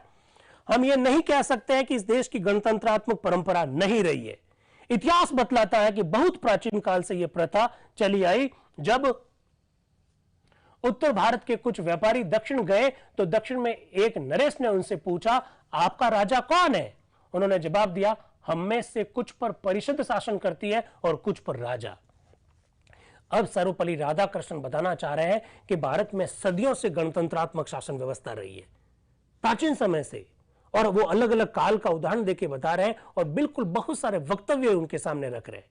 उन्होंने कहा, एक एग्जाम्पल दे रहे हैं कि दक्षिण के कुछ व्यापारी, जब भारत के कुछ व्यापारी दक्षिण में गए थे, भारत के कुछ व्यापारी जब दुनिया के दक्षिण साइड में गए थे तो दक्षिण के लोगों ने हमसे पूछा, क्या पूछा कि भाई आपका राजा कौन है? तो हमारे व्यापारियों ने जवाब दिया कि कुछ पर तो राजा शासन करता है और कुछ पे जनता शासन करती है। तो यार हमारे यहां पर गणतंत्रात्मक शासन व्यवस्था तो सदियों से रही है, ऐसा सर्वपल्ली राधाकृष्णन कहना चाह रहे हैं। फिर वो देखिए एक स्टेटमेंट भी बोल रहे हैं, केची देशो गणाधीना केचिद राजधीना। इसका मतलब कुछ पर शासन राजा की परिषद करती है, कुछ पर जनता का शासन होता है, ऐसा वो बतलाना चाह रहे हैं। फिर वो मैगस्थनीज, पाणिनि, कौटिल्य इत्यादि के समय, महात्मा बुद्ध के समय जो हमारे भारत में गणराज्य था, गणतंत्र का जो सिस्टम था, उसका उदाहरण दे रहे हैं। सर्वपल्ली राधाकृष्णन बहुत जबरदस्त शिक्षक थे। हमारी संविधान सभा में जो मेंबर्स थे, एक से बढ़कर एक थे। वो अपना जो वक्तव्य दे रहे हैं उसके पीछे कितना गहन अध्ययन होगा आप अंदाज लगाइए। वो कितने सारे ग्रंथों का, श्लोकों का उदाहरण आपके सामने दे रहे हैं। वो पाणिनि, मैगस्थनीज, कौटिल्य, महात्मा बुद्ध के समय किस प्रकार का जो शासन था उसका एग्जाम्पल आपके सामने रख रहे हैं। फिर वो धर्म का उदाहरण दे रहे हैं कि हमारे यहां राजा कभी बड़ा नहीं था, राजा से भी ऊपर क्या था? धर्म था। वो कह रहे हैं धर्म राजाओं का भी राजा है, दमम छात्रस्य छात्रम, धर्म राजाओं का भी राजा है। तो राजतंत्र में भी हमारे यहां पर गणतंत्रात्मक शासन व्यवस्था रही है, सदियों से रही है, ऐसा सर्वपल्ली राधाकृष्णन कहना चाहते हैं। फिर वो आगे कह रहे हैं, दूसरी बात जिसका उल्लेख इस प्रस्ताव में किया गया है वो भारतीय यूनियन के बारे में है। मंत्रिमंडल यानी कैबिनेट मिशन के बयान में हिंदुस्तान के विभाजन के विरुद्ध निर्णय दिया गया है। भूगोल उसके विरुद्ध है, सैन्य संचालन में भी उससे रुकावट पड़ती है। इस समय जो धारा बह रही है वो बड़े से बड़े समूहों के अनुकूल है। वो ये कह रहे हैं कि भारत विभाजन की ये जो मांग की जा रही है उस संदर्भ में सर्वपल्ली राधाकृष्णन के विचारों को यहाँ देखने को मिल रहा है।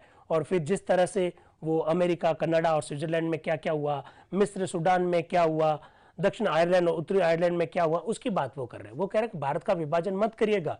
जहां जहां दुनिया में विभाजन हुआ है वो सारे देश आपस में मिलना चाहते हैं, तो भारत को भी संयुक्त रखिएगा, भारत का विभाजन ना करें। वो कह रहे हैं फिलिस्तीन विभाजन का विरोध कर रहा है, दक्षिण आयरलैंड उत्तरी आयरलैंड में मिल जाना चाहता है, मिस्र सूडान में मिल जाना चाहता है, तो फिर आप हमारे यहां पर विभाजन क्यों करना चाह रहे हैं? ऐसा सर्वपल्ली राधाकृष्णन अपने वक्तव्य में कह रहे हैं। अब देखिएगा आगे का स्टेटमेंट, मुझे बताइए आगे का पेज। बिल्कुल यहां जो कुछ बातें हैं वो आपके सामने रखी जा रही है कि किस तरह से सर्वपल्ली राधाकृष्णन का जो स्टेटमेंट है, जो भाषण है, वो आगे बढ़ता है। इसको आगे थोड़ा सा और आगे लीजिए। स्टैफर्ड क्रिप्स के इस कथन को आगे लीजिए थोड़ा सा, बिल्कुल थोड़ा और ऊपर कीजिए, और ऊपर कीजिए, बिल्कुल यहीं पर रोक दीजिए। अब देखिए किस तरह से उद्देश्य प्रस्ताव में, लक्ष्य मूलक प्रस्ताव में मौलिक अधिकारों का उल्लेख है। सर्वपल्ली राधाकृष्णन क्या कह रहे हैं? इस प्रस्ताव में मौलिक अधिकारों का भी उल्लेख है। हम एक सामाजिक और आर्थिक क्रांति का प्रयत्न कर रहे हैं, इसलिए यह आवश्यक है कि इस आर्थिक स्थिति का समुन्नत बनाने के अतिरिक्त हमें मनुष्य के अंतःकरण के स्वतंत्रता की भी रक्षा करनी है। जब तक इस स्वतंत्रता की भावना उत्पन्न नहीं की जाए, केवल स्वतंत्रता की दशाओं को पैदा करने से कोई लाभ नहीं होगा, ऐसा वह कहना चाह रहे हैं सर्वपल्ली राधाकृष्णन। आगे लीजिएगा इस पेज को। हूबहू बातें आपके सामने रखी जा रही है कि सर्वपल्ली राधाकृष्णन ने जो भाषण दिया वो भाषण किस तरह से। अगला पेज लाइए जरा।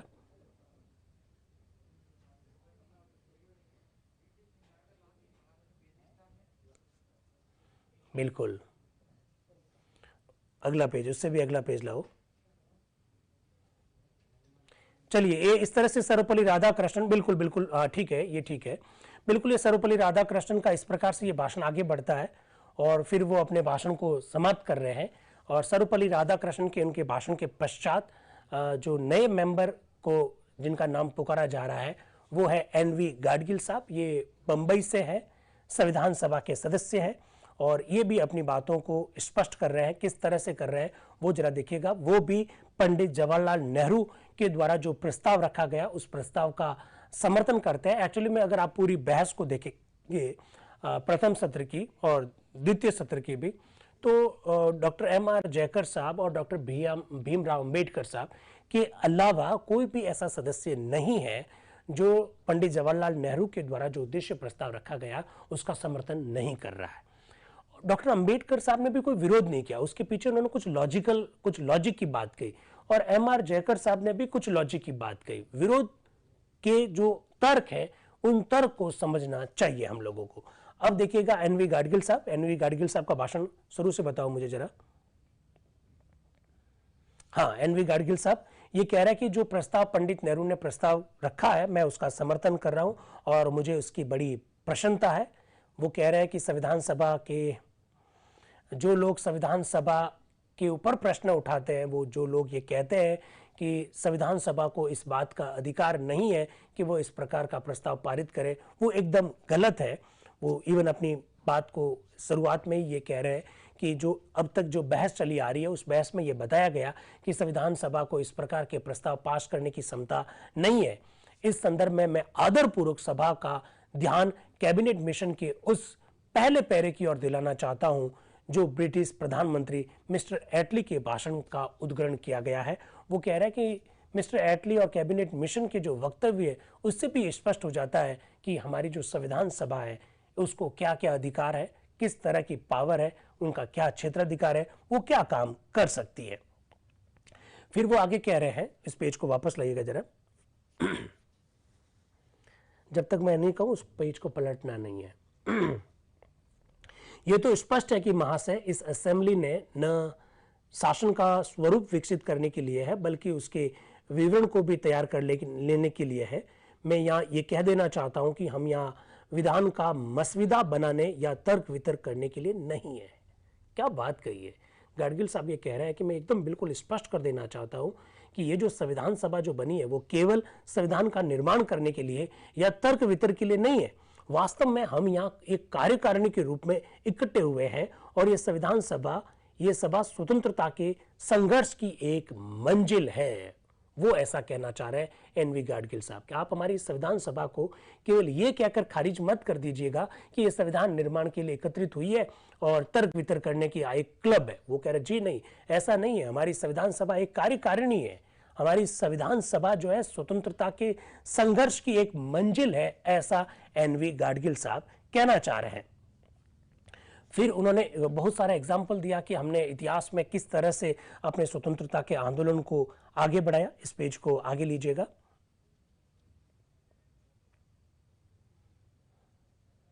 इस पेज को अब आगे ले लीजिए। ठीक है।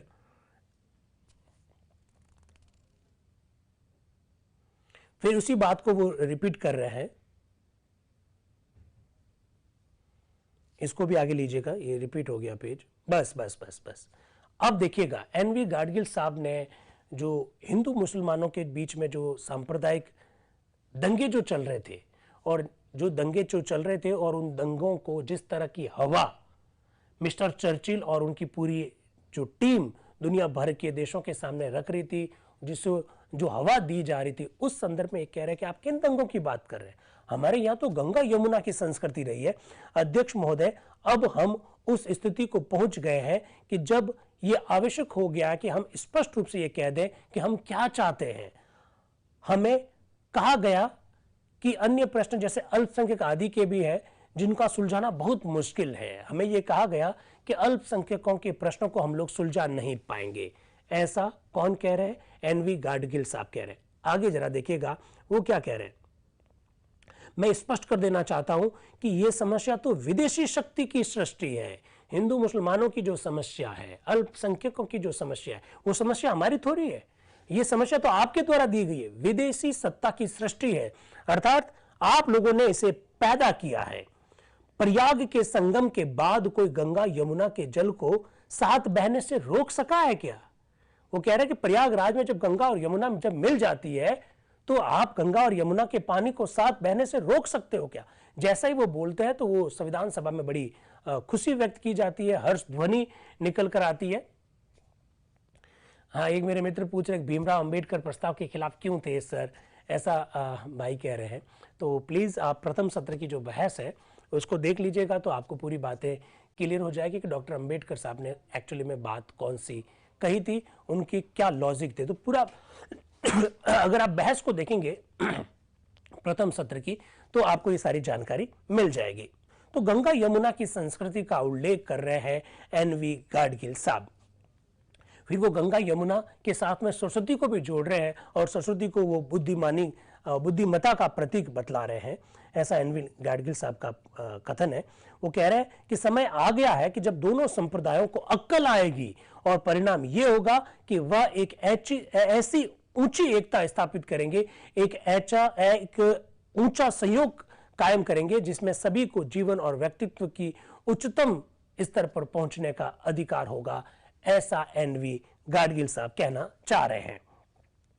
तो सांप्रदायिक दंगों की जो बात कह रही है उसको एनवी गाडगिल साहब आपके सामने रख रहे हैं कि हमें अलग आप नहीं कर सकते हैं।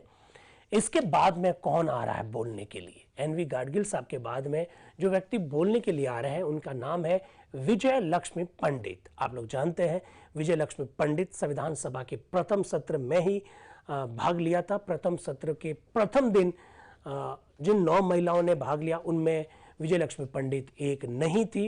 विजय लक्ष्मी पंडित बाद में संविधान सभा की मेंबर बनी। 17 दिसंबर 1946 को विजय लक्ष्मी पंडित संविधान सभा की मेंबर बनी। आप लोग जानते हैं विजय लक्ष्मी पंडित संयुक्त राष्ट्र महासभा की पहली महिला अध्यक्ष है। विजय लक्ष्मी पंडित का उद्बोधन आपके सामने रखा जा रहा है, जरा देखिएगा विजय लक्ष्मी पंडित क्या कह रही है। वो कह रही है संयुक्त प्रांत से आती है, पंडित जवाहरलाल नेहरू की सिस्टर है। वो कह रहे हैं अध्यक्ष महोदय, सन 1937 में प्रांतीय स्वायत्त शासन के शुभारंभ से मुझे अपने प्रांत में पहला प्रस्ताव पेश करने का अधिकार प्राप्त हुआ था, सुअवसर प्राप्त हुआ था, जिसके द्वारा स्वतंत्र भारत का विधान बनाने के लिए संविधान सभा की स्थापना की मांग की गई। वो कह रही है कि 1937 में जो कांग्रेस का जो अधिवेशन हुआ वहां पर मुझे भाग लेने का अवसर मिला था और कांग्रेस के उस अधिवेशन में संविधान सभा की मांग की गई और अब 1947 चल रहा है। एक दशक में ये यात्रा कहां तक पहुंची है उसके बारे में विजय लक्ष्मी पंडित अपनी बात को कह रही है। आगे इवन 1929 का जो लाहौर का जो अधिवेशन है जिसमें कांग्रेस ने पूर्ण स्वराज्य की जो घोषणा की उसकी और भी विजय लक्ष्मी पंडित इशारा कर रही है। आगे लीजिएगा। फिर भारत में जो अल्पसंख्यकों की जो स्थिति है उसके बारे में वो बात कह रही है और वो फिर अपनी बात को समेटते हुए कह रही है कि सभी एशियाई देशों के युगों में भारत ही प्रजातंत्र के पक्ष में रहा कि जो एशिया के जो देश है उन एशिया के देशों में भारत एक ऐसा देश है जो हमेशा से डेमोक्रेसी यानी जो लोकतंत्र है उसके पक्ष में रहा है। वो यहाँ तक कह रही है कि हमारे सारे बहुरंगी इतिहास में यही होता आया है कि लोकमत की जो विजय है उसके लिए हमने हमेशा सदा संघर्ष किया है और हमारे सामने जो पहलू आते हैं वो 2 पहलू है, एक वो सक्रिय पहलू की ओर इशारा कर रही है और दूसरा निष्क्रिय पहलू के बारे में बात कर रही है।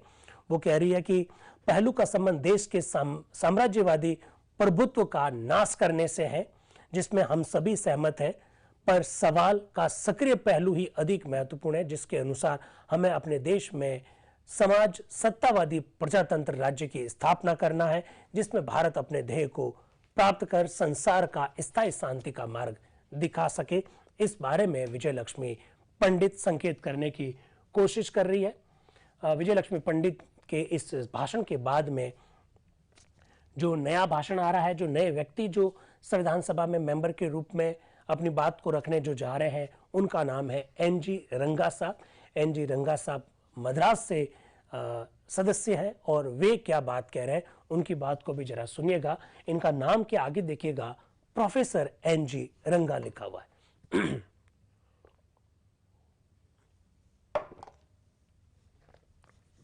प्रोफेसर एनजी रंगा साहब क्या कह रहे हैं? अध्यक्ष महोदय तथा मित्रों, मुझे इस प्रस्ताव का समर्थन करने में असीम प्रसन्नता हो रही।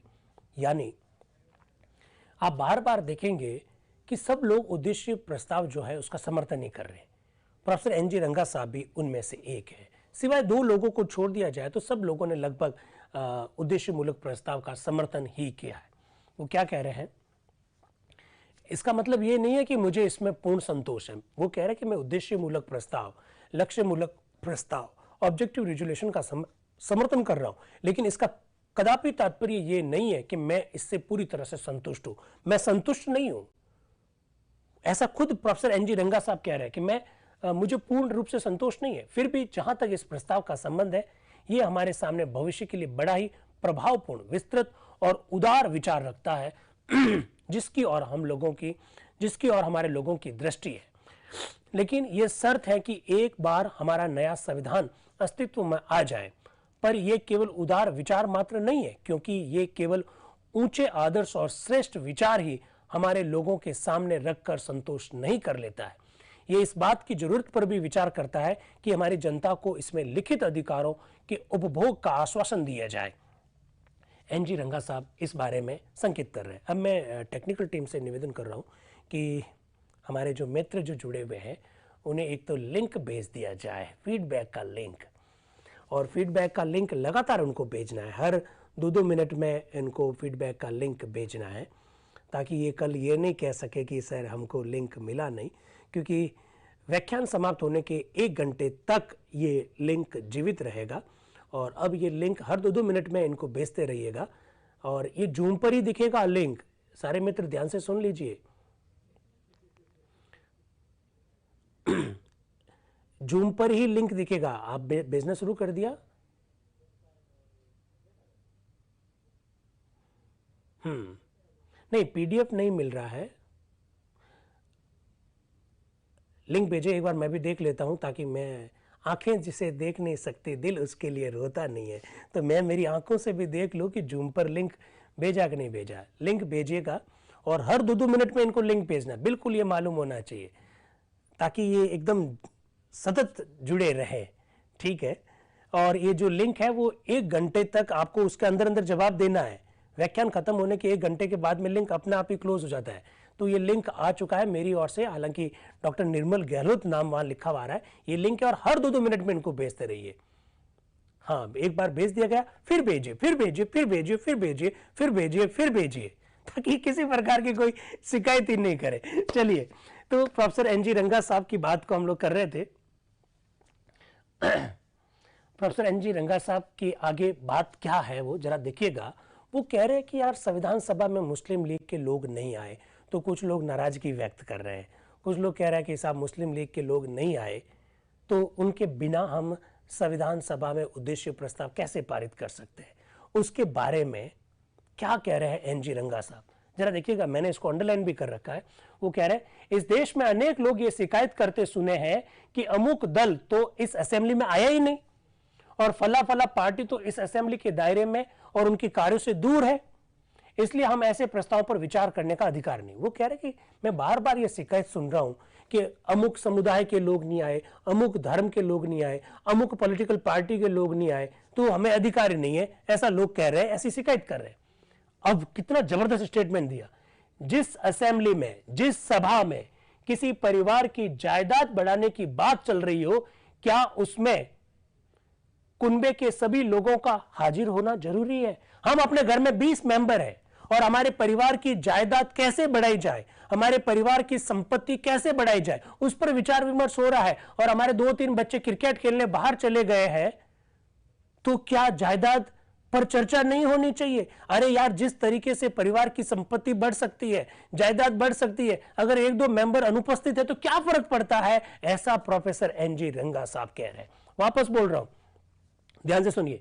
जिस सभा में किसी परिवार की जायदाद बढ़ाने की बात चल रही है, क्या उसमें कुनबे के सभी लोगों को हाजिर होना जरूरी है? प्रश्नवाचक चिन्ह।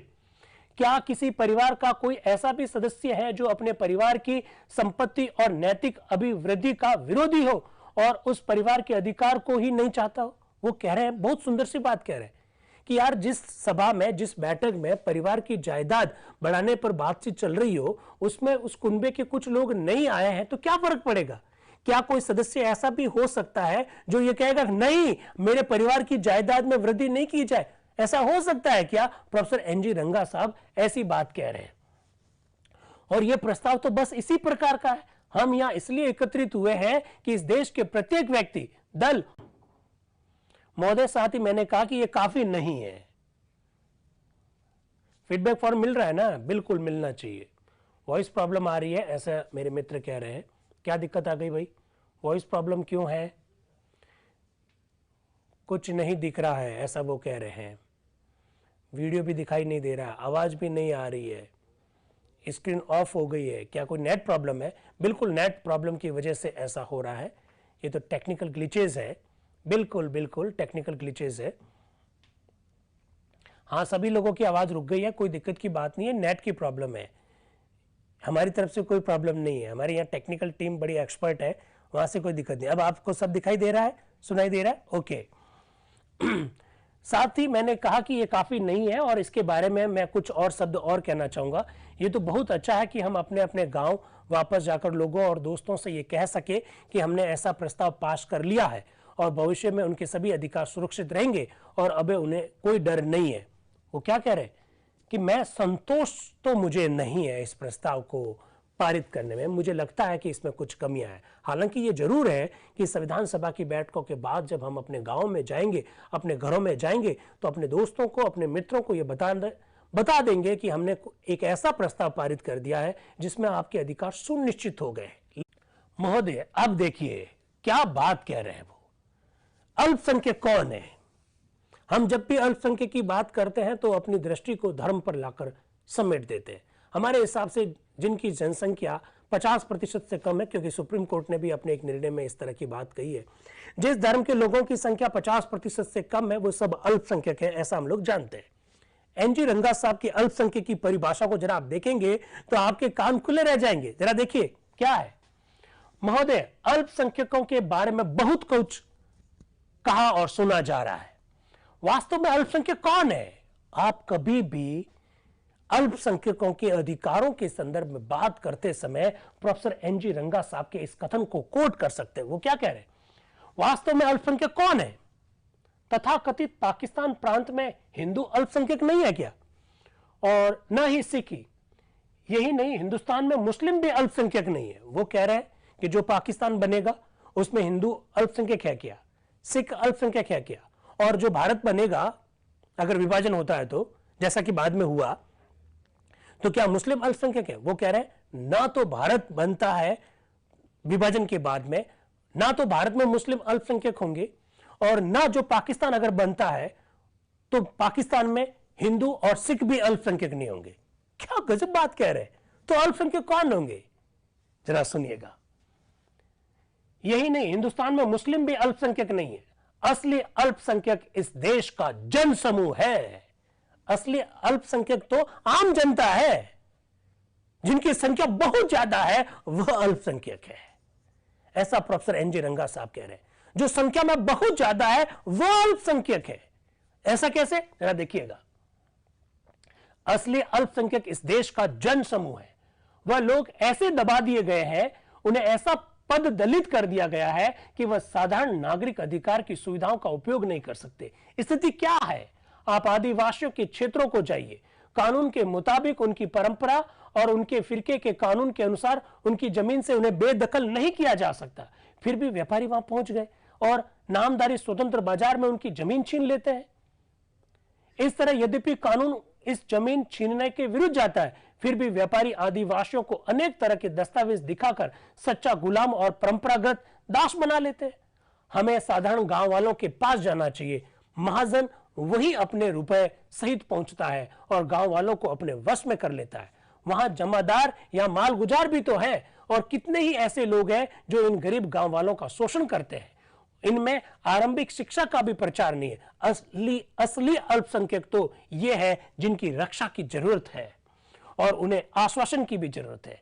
उनकी आवश्यक रक्षा करने के लिए हमें इस प्रस्ताव से आगे और कुछ भी करना होगा। वो कह रहे हैं, अरे अल्पसंख्यक कौन है?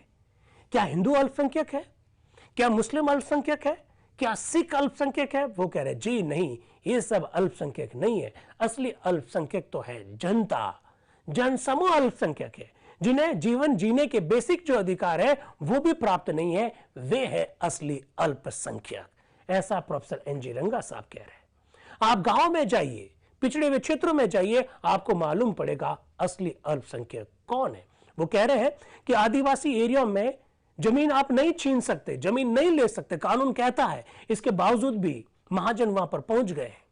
गांव में जो गरीब लोग हैं, उन गरीब लोगों के पास महाजन पहुंच गए, वो पैसे उनको उधार देते, असली अल्पसंख्यक वे है, ऐसा प्रोफेसर एनजी रंगा साहब कह रहे हैं। आप अंदाज लगा सकते हैं क्या उनकी परिभाषा है अल्पसंख्यकों के बारे में। यह बिल्कुल संभव है कि हम सभी बातों को एक ऐसे प्रस्ताव में नहीं शामिल कर सकते। म्यूट म्यूट म्यूट, सबको म्यूट करो, सबको म्यूट करो। हमें इस प्रस्ताव के अभिप्राय पर विचार करना है और इसी हिसाब से संविधान बनाना है, और संविधान बनाने में हमें देखना होगा कि मौलिक अधिकारों के घोषणा पत्र की व्यवस्था की जाती है। हम उन पर सहमत हैं, पर इतना ही काफी नहीं होगा, ऐसा प्रोफेसर एनजी रंगा साहब कह रहे हैं। म्यूट कीजिए भाई, सबको म्यूट कीजिए, आपको खुद को म्यूट ही रहना है।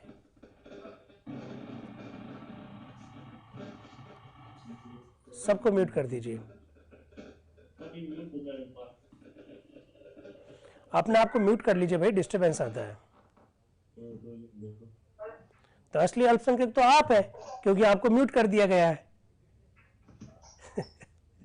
चलिए,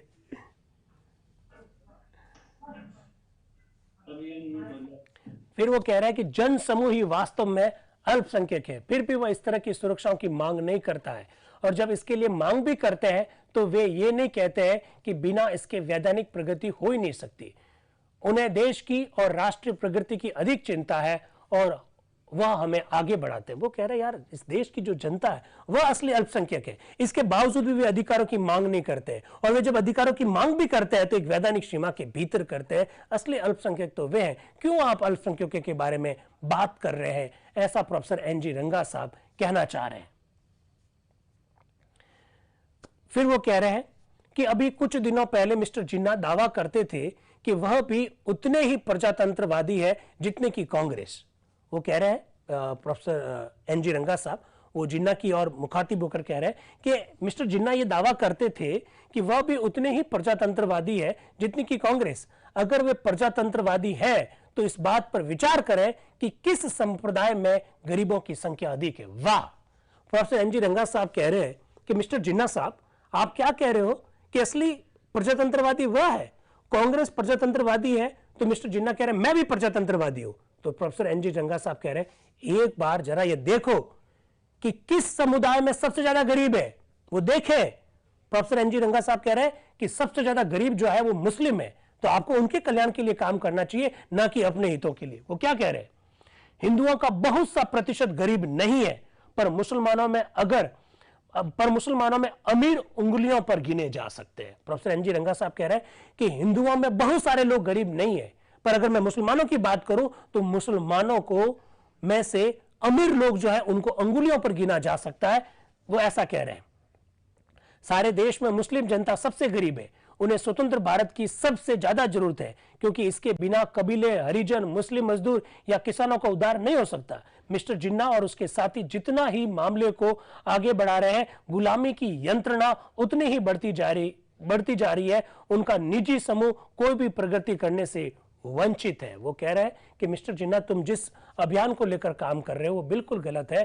तुम्हारे जो जनसंख्या का जो अधिकांश भाग है जो मुसलमानों का, वो गरीब है, तुम उसके लिए प्रयास क्यों नहीं कर रहे हो, ऐसा प्रोफेसर एनजी रंगा साहब मिस्टर जिन्ना की ओर संकेत करते हुए कह रहे हैं। इसके बाद में डॉक्टर पीके सेन साहब जो कि बिहार से हैं, वो आते हैं। वो अपनी बात को क्या कह रहे हैं, किस तरह से कह रहे हैं, जरा देखिएगा। अध्यक्ष महोदय, मैं इस प्रस्ताव का हार्दिक समर्थन करता हूं। मेरे पहले बहुत से वक्ता इस बैठक में बोल चुके हैं और इसके पहले की बैठक में भी बोल चुके हैं। बहुत से पहलुओं पर पूरी तरह से वाद विवाद हो चुका है। मैं उन पहलुओं पर अपनी बात को दोहराना नहीं चाहता हूं। मेरा ख्याल है ये प्रस्ताव अपनी सभी शाखाओं के साथ उसके पहले पास कर लेना ही बहुत महत्वपूर्ण है। कि हम स्वतंत्र भारत का संविधान बनाने के लिए तैयार बैठे हैं यहाँ पर। जैसा कि आज के वक्ता ने कहा, बहुत से ऐसे लोग हैं जो संदिग्ध है, अनिश्चित है और उपहास करता है। इसलिए जरूरी नहीं है कि हम संसार में ये घोषित कर दें कि हम अपने कर्तव्य पालन पर दृढ़ है और स्वतंत्र सर्वसत्ता पूर्ण प्रजातंत्र जिसमें अंतिम सत्ता प्रजाजन के हाथ में रहेगी और सभी शक्तियां और अधिकार प्रजा को ही प्राप्त होंगे, ऐसा हमको प्रस्ताव पारित कर देना चाहिए। मुझे इनमें से कुछ शब्द याद है जिनके साथ माननीय प्रस्तावक महोदय ने भी कहा था, जो मेरे कानों में गूंज रहे हैं। Doctor PK. सेन साहब जो कि बिहार से आते हैं, वो पंडित जवाहरलाल नेहरू के द्वारा जो उद्देश्य प्रस्ताव रखा गया उनमें जिन शब्दों का प्रयोग हुआ, उन शब्दों के बारे में वो कह रहे हैं कि प्रस्तावक महोदय ने जो उद्देश्य प्रस्ताव रखा था तो उनके जो शब्द है वो मेरे कानों में गूंज रहे हैं। और कौन से शब्द है? उन्होंने कहा ये हमारा निश्चय है, प्रतिज्ञा और समर्पण है। वो कह रहे हैं कि बिल्कुल उद्देश्य प्रस्ताव हमारा निश्चय ही है, हमारी प्रतिज्ञा ही है और हमारा समर्पण ही है, ऐसा डॉक्टर पी.के. सेन साहब कह रहे हैं। वो क्या कह रहे हैं? हाँ, ये समर्पण है। हम अभी अपने काम को प्रारंभ ही कर रहे हैं, अभी हमने ड्योढ़ी भी पार नहीं की है। हम लोग ड्योढ़ी में जमा हुए यात्री हैं और जब मंदिर का प्रवेश द्वार पार करने ही वाले हैं। यही वह समय है जब हम समर्पण और आत्मा अर्पण की प्रतिज्ञा करनी चाहिए और इस काम को पूरा करना चाहिए जिसका बीड़ा हमने उठाया है। हम पर भारी जिम्मेदारी है और यह उचित है कि ऐसे अवसर पर काम वास्तविक रूप से प्रारंभ करने से पहले हमें एक दृढ़ निश्चय करना होगा कि हम योग्य प्रतिनिधियों की शोभा देने योग्य रूप में अपने कर्तव्य का पालन करेंगे और स्वतंत्र सर्वसत्ता प्रजातंत्र के लिए संविधान तैयार करेंगे, ऐसा वो कहना चाह रहे हैं। ऐसा डॉक्टर पी.के. सेन साहब का ये स्टेटमेंट है जो आपके सामने रखा हुआ है। अब एस नागता जो कि मद्रास से है, वो अपनी बात को रखने आ रहे हैं। इन सबके संक्षिप्त में ही उद्बोधन है। बड़ा उद्बोधन तो सर्वपल्ली राधाकृष्णन का था, जो विस्तार में एक एक शब्द आपके सामने रखा गया। एस नागता बहुत अलग सी बात कहेंगे और उनकी बात का थोड़ा विरोध भी होगा। बिल्कुल मैं विरोध बताऊंगा किस बात को लेकर विरोध हुआ, और अगर आपने थोड़ा बहुत इतिहास पढ़ रखा है तो इतिहास की अगर आपको थोड़ी जानकारी है तो वो आपको बात भी समझ में आएगी कि एस नागता जो बोल रहे हैं उस पर किन लोगों को आपत्ति है, क्या आपत्ति है, उस पर बात करेंगे। एस नागता जो कि मद्रास से आते हैं, वो कह रहे हैं, अध्यक्ष महोदय, मैं अस्थायी सरकार के माननीय उपाध्यक्ष नागता क्या कह रहे हैं? मैं अस्थायी सरकार के माननीय उपाध्यक्ष, किसकी बात कर रहे हैं? वो पंडित जवाहरलाल नेहरू की। आप लोग जानते हैं 1946 में जो इंटरिम गवर्नमेंट, अंतरिम जो सरकार बनी थी, उसमें पंडित जवाहरलाल नेहरू उपाध्यक्ष थे। तो क्या कह रहे हैं? अध्यक्ष महोदय, मैं अस्थायी सरकार के माननीय उपाध्यक्ष पंडित नेहरू के प्रस्ताव का समर्थन करने में बड़े आनंद का अनुभव कर रहा हूं। महोदय, मेरे कुछ दोस्तों ने पहले इस बात पर खेद प्रकट किया कि कुछ लोग यहां उपस्थित नहीं हुए। मेरा ख्याल है कि जो हाजिर नहीं हुए उनके लिए हमें अफसोस करने की कोई जरूरत नहीं है। नागता साहब कह रहे हैं कि मेरे से पहले कुछ लोगों ने अपने उद्बोधन में इस बात पर अफसोस प्रकट किया कि कुछ लोग नहीं आ पाए। नागता साहब कह रहे हैं, अफसोस प्रकट मत कीजिए, हमें अफसोस प्रकट करने की कोई जरूरत नहीं है। वास्तव में वे यहां आने के अधिकारी भी नहीं है। क्या बात कही है। उन्होंने कहा कि जो लोग नहीं आए वो उनके आने के लिए उनका हक भी नहीं बनता, वो नहीं आए तो कोई बात नहीं। वो क्या कह रहे हैं? वास्तव में वे यहां आने के अधिकारी भी नहीं है क्योंकि वे हिंदुस्तानी नहीं है। अब देखना, नागता साहब का जो स्टेटमेंट है उससे भारी हंगामा होने वाला है। वो कह रहे जो नहीं आए मत आओ, उनको अधिकारी नहीं है क्योंकि वे हिंदुस्तानी नहीं है। वे हिंदुस्तानी कैसे नहीं है जरा देखना, क्योंकि वे हिंदुस्तानी नहीं है। वो कह रहे वे हिंदुस्तानी कम और फारसी अधिक है। वे हिंदुस्तानी कम और अधिक है, वे फारसी ज्यादा है, हिंदुस्तानी कम है। वे तुर्क अधिक है, हिंदुस्तानी कम है। वे इसलिए वे विदेशों की ओर देखते हैं और इस देश की आजादी के लिए नहीं देखते। वो कह रहे वो हिंदुस्तानी है ही नहीं, वो तो फारसी है, वे तो तुर्क है, इसलिए वो विदेशी है। तो वो हर काम के लिए विदेशों की ओर ही देखते हैं। वो जो हिंदुस्तान को आजाद क्यों करवाएंगे? क्योंकि वे हिंदुस्तानी है ही नहीं। बात अभी खत्म नहीं हुई है, बात तो अभी स्टार्ट हुई है। जरा देखिएगा, यदि वे सचमुच इस देश की आजादी से दिलचस्पी रखते तो वे यहां आज जरूर उपस्थित होते और इस महान सभा में भाग लेकर देश को आजाद करने में सहायक होते।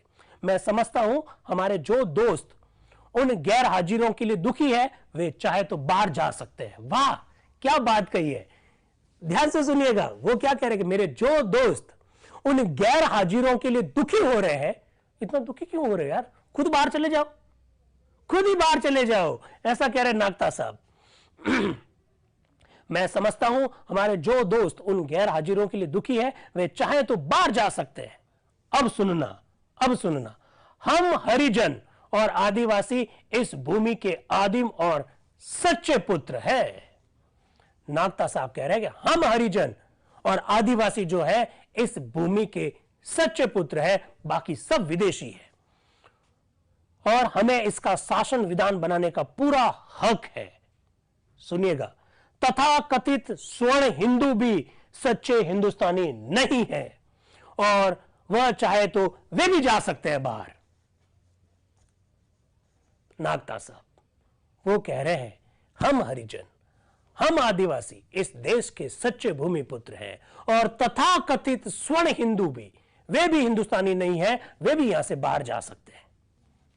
फिर देखिए कोष्टक में लिखा हुआ बाधा, इनको दिखाओ जरा, बाधा को, बाधा दिखाओ, इनको हाईलाइट करके दिखाओ बाधा शब्द को, ताकि मालूम पड़ सके। ये लिखा बाधा, ये कहते ही सदन में एकदम हंगामा हो गया, बाधा उत्पन्न हुई। महोदय, आज हम अंग्रेजों को ये देश छोड़ने के लिए कह रहे हैं, किस लिए कह रहे हैं? क्योंकि वो विदेशी है। आज हम अंग्रेजों को कह रहे हैं कि तुम देश छोड़ के चले जाओ, क्यों कह रहे हैं? क्योंकि वो विदेशी है। तो विदेशी तो बहुत सारे हैं। नागता साहब कह रहे हैं कि विदेशी तो बहुत सारे हैं, उनको भी देश छोड़ के चले जाना चाहिए। कौन विदेशी है? क्या वो मनुष्य नहीं है? वो नागता साहब कह रहे हैं अंग्रेजों को हम देश छोड़ने के लिए कह रहे हैं, क्यों कह रहे हैं भाई? क्या वो मनुष्य नहीं है? क्या देश छोड़ने के लिए कह रहे हैं? किस लिए कह रहे हैं? क्या वे मनुष्य नहीं है? क्या वह इस देश में रहने का अधिकार नहीं रखते? हम उनसे इसलिए इस देश को छोड़कर चले जाने को कहते हैं कि वह विदेशी है। इसी तरह हम आर्यों को, जो प्रवासी है, देश छोड़ने के लिए कह सकते हैं। नागता साहब कह रहे हैं कि जब आप अंग्रेजों को कह रहे हो कि आप विदेशी है इसलिए देश छोड़ के चले जाओ, तो फिर आर्य भी देश छोड़ के जाएंगे क्योंकि वे भी विदेशी है। नागता साहब कह रहे हैं, मैं नहीं, नागता साहब कह रहे हैं हमें अधिकार है कि हम मुसलमानों से जो इस देश पर हमले करके घुसे थे कह दें कि इस देश से निकल जाओ। इसमें सिर्फ एक बात विचारणीय है, इस देश के स्वर्ण हिंदुओं के जाने के लिए और कोई जगह नहीं है। वो कह रहे हैं कि देखो मुसलमान जो है वो हमला करके आए थे, उनको हम कह देंगे कि आप जाओ, पर हम स्वर्ण हिंदुओं को ये नहीं कह सकते हैं। क्यों नहीं कह सकते? वो कहेंगे ये जाएंगे कहां, उनके लिए और कोई देश नहीं है। वो देखिए नागता साहब कह रहे हैं, वो कह रहे हैं इसमें सिर्फ एक बात विचारणीय है, इस देश के स्वर्ण हिंदुओं के जाने के लिए और कोई जगह नहीं है, केवल यही विचार उनके पक्ष में है। अब हम सब हिंदुस्तानी हैं। वो कह रहे मूलतः लोग तो हम हैं, बाकी सब विदेशी है, सब चले जाओ यहां से। जिस तर्क के आधार पर आप अंग्रेजों को कह रहे हो उसी तर्क के आधार पर सबको जाना चाहिए, ऐसा नागता साहब कह रहे हैं। पर स्वर्ण हिंदू कहां जाएंगे क्योंकि उनके लिए और कोई जगह नहीं है। यही तर्क उनके पक्ष में जाता है, ऐसा नागता साहब कह रहे हैं। अब हम सब हिंदुस्तानी हैं, हम सबको यही सोचना चाहिए, भाईचारे से हम अपने बीच एकता स्थापित करें और शीघ्र अपने देश को स्वतंत्र करने का प्रयत्न करें। हम में से कोई भी किसी अन्य या तीसरे का गुलाम नहीं होना चाहते, सब स्वतंत्र होना चाहते हैं। महोदय, यह प्रस्ताव सबको समान अवसर प्रदान करेगा। यह समान अवसर शब्द केवल कानूनी किताब में ही पढ़े नहीं रहना चाहिए, उन्हें कार्य रूप में परिणित होना चाहिए। इस देश में प्रत्येक व्यक्ति को यह समझ लेना चाहिए कि वह देश का शासक है और उसे समझा दिया जाना चाहिए कि वही देश का सच्चा शासक है, ऐसा नागता साहब कह रहे हैं। तो बहुत महत्वपूर्ण बातें नागता साहब ने कही। मैं जब कभी भी संविधान सभा की बहस की प्रासंगिकता पर जब चर्चा करता हूं तो मैं अक्सर आप लोगों के साथ ये बात भी साझा करता हूं कि संविधान सभा ने जिस संविधान का निर्माण किया, कोई व्यक्ति चाहे लाख उसकी आलोचना करे, लेकिन जब तक आप संविधान सभा के सामने किन दिक्कतों का सामना करना पड़ा, उस दर्द को अगर आप महसूस नहीं करेंगे, तब तक भारतीय संविधान किन परिस्थितियों में बनाया गया, जब तक आप उस दर्द को महसूस नहीं करेंगे, तब तक संविधान की खूबसूरती आपके समझ में नहीं आएगी। भारत का संविधान को मैं अक्सर खूबसूरत दस्तावेज कहता हूं, तो इसके पीछे कारण ये है, एक व्यक्ति पूर्ण सुविधाओं के साथ पढ़ता है, आधुनिक सुख सुविधाओं के साथ पढ़ता है और वो देश की सर्वोच्च परीक्षा को उत्तीर्ण कर लेता है। एक व्यक्ति किसी भी प्रकार की सुविधा के साथ नहीं है, एक व्यक्ति विषम परिस्थितियों में अध्ययन करता है, एक व्यक्ति जब पढ़ने की कोशिश करता है तो उसे हजारों तरीकों से रोका जाता है, इसके बावजूद भी वो पढ़ता है, और जब परीक्षा को जब उत्तीर्ण करता है, सर्वोच्च स्थान जब प्राप्त करता है, तो आपको अंदाज लगाना पड़ेगा कि किस में ज्यादा योग्यता है। तमाम सुविधाओं के बावजूद और तमाम विपरीत परिस्थितियों के बावजूद इस दर्द को महसूस करके ही हम अंदाज लगा सकते हैं कि संविधान कितना खूबसूरत है। नागता साहब के इन स्टेटमेंट के बाद में वो कुछ और बात कहते हैं। महोदय, हमारी संख्या देश की जनसंख्या का 5वां भाग है। वो जिस समुदाय का प्रतिनिधित्व कर रहे हैं वो क्या कह रहे हैं? हमारी संख्या देश की सारी जनसंख्या का 5वां भाग है। किसी प्रजातंत्र देश के लिए यह असंभव है कि यह पंचमास प्रजा की उपेक्षा करे। मेरे जो दोस्त उस सभा स्थल के बाहर है या इस महान असेंबली में भाग नहीं ले रहे हैं, वो इस बात को समझ सकते हैं। उनको सुविधा देने के लिए कांग्रेस बहुत दूर तक गई। वो कह रहे हैं कि मुस्लिम लीग के लोगों को बुलाने के लिए, उनकी बातों को मानने के लिए कांग्रेस बहुत दूर तक उनके साथ गई। वह इस बात को समझ सकते हैं। उनको सुविधा देने के लिए कांग्रेस बहुत दूर तक गई। हम वक्तव्य को स्वीकार करके भी हम वह सभी दे रहे हैं जो वे मांग रहे थे। हमारा यह ध्येय नहीं होना चाहिए कि चूंकि अमुक दल रो रहा है इसलिए हमें उदार बन जाना चाहिए, मुस्लिम लीग रो रही है इसलिए हमको और उदार बन जाना चाहिए और उदार बन जाना चाहिए, ऐसे तो सब लुटा दोगे। वो नागता साहब कह रहे हैं, इसलिए हमें उदार बन जाना चाहिए और वे जो कुछ चाह रहे हैं उन्हें देता जाना चाहिए। ऐसा मालूम होता है कि आप किसी विशेष संप्रदाय को सांत्वना देने में ही लगे हो। नागता साहब कह रहे हैं आप इतनी सहिष्णुता दिखाई है, इतनी उदारता प्रदर्शित की है और अपने हित की परवाह न करते हुए भी देते चले गए। मेरा अब आपसे यही अनुरोध है कि अब सबके साथ न्याय होना चाहिए। अगर आप किसी अल्पसंख्यक जाति को अधिक जगह देते हो तो उससे अन्य अल्पसंख्यकों को भी मांगने की गुंजाइश और अवसर बढ़ जाता है। वो कह रहे हैं इतने आप उदार बन गए हो कि वे लोग मांग रहे आप दे रहे हो, वे लोग मांग रहे आप दे रहे हो, वे और मांग रहे आप और दे रहे हो। अगर आप ऐसा करते रहोगे तो फिर जो अन्य अल्पसंख्यक समुदाय है उनके भी मांगने के अवसर बढ़ जाएंगे। तर्क में दम है।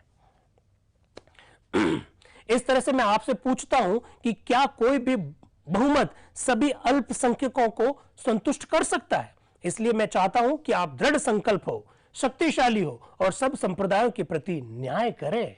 एक संप्रदाय को देते ही रहे ऐसा मत करो। सब संप्रदायों के प्रति न्याय करें। चूंकि एक दल मांगता ही जाता है इसलिए आपको देते ही नहीं रहना चाहिए। क्या बात कही है। देखिए, चूंकि एक दल मांगता ही जाता है इसलिए आपको देते ही नहीं जाना चाहिए। यहां कहा गया, मुझे खुशी है कि पंडित जी ने कृपा करके यह स्वीकार कर लिया है, प्रस्ताव में यह शामिल किया जाएगा कि अल्पसंख्यक, पिछड़े हुए लोग, आदिवासी और कबीलों, दलित वर्गों की सुरक्षा की व्यवस्था की जाएगी। ऐसा वो कह रहे हैं। नागता साहब के स्टेटमेंट से बहुत सारी बातें स्पष्ट हो जाती है। वो मुस्लिम लीग के प्रति कांग्रेस का जो रवैया है, जिस तरह से कांग्रेस उनकी मांगों को स्वीकार कर रही है, उसकी भी एक तरह से आलोचना कर रहे हैं। वो कह रहे हैं कि अगर आप इस तरह से देते रहोगे तो फिर अन्य समुदाय भी तो अल्पसंख्यक है, उनकी मांग करने का दावा बढ़ जाएगा, ऐसा वो कहना चाह रहे हैं। इसके बाद में आ रहे हैं श्री जगत नारायण लाल, ये बिहार से हैं। ये भी बहुत सारी बातें कह रहे हैं और ये भी प्रस्ताव का समर्थन कर रहे हैं। श्री जगत नारायण लाल, अध्यक्ष महोदय, मेरे लिए ये एक सुअवसर है कि मुझसे इस प्रस्ताव का समर्थन करने के लिए कहा गया। ये तो उचित ही हुआ कि इस ऐतिहासिक प्रस्ताव को पंडित नेहरू ने उपस्थित किया, क्योंकि पंडित नेहरू ने ही 1926 में मद्रास कांग्रेस के अवसर पर पूर्ण स्वतंत्रता का प्रस्ताव पारित कराया था। उन्हीं की अध्यक्षता में 1929 में कांग्रेस ने भारत की स्वाधीनता को अपना सिद्धांत बनाया था और सन 1934 में पंडित जी ने ही ये कहा था कि राजनीतिक और राष्ट्रीय दृष्टि से यदि ये स्वीकार किया गया है और ये स्वीकार किया जाना चाहिए कि भारत की जनता को ही भारत के भाग्य का फैसला करने का अधिकार है।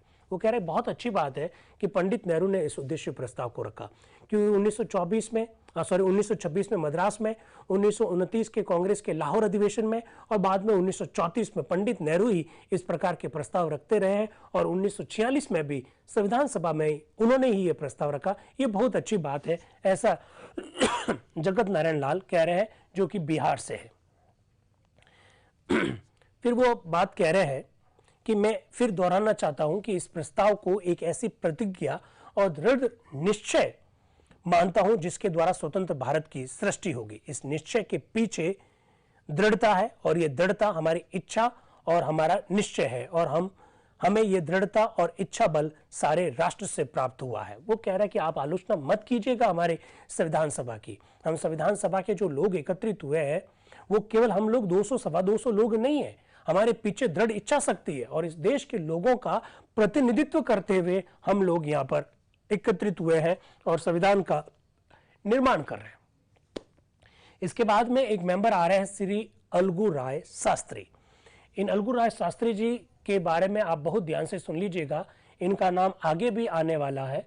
ये संयुक्त प्रांत से आते हैं, और ये एक्चुअली में इनका नाम मैं इसलिए ध्यान से सुनने के लिए कह रहा हूं क्योंकि संविधान सभा में जो हिंदी राष्ट्रभाषा होनी चाहिए, इसके जो पक्षधर जो लोग थे उनमें श्री अलगू राय शास्त्री जी का नाम बहुत ऊंचे दर्जे पर है।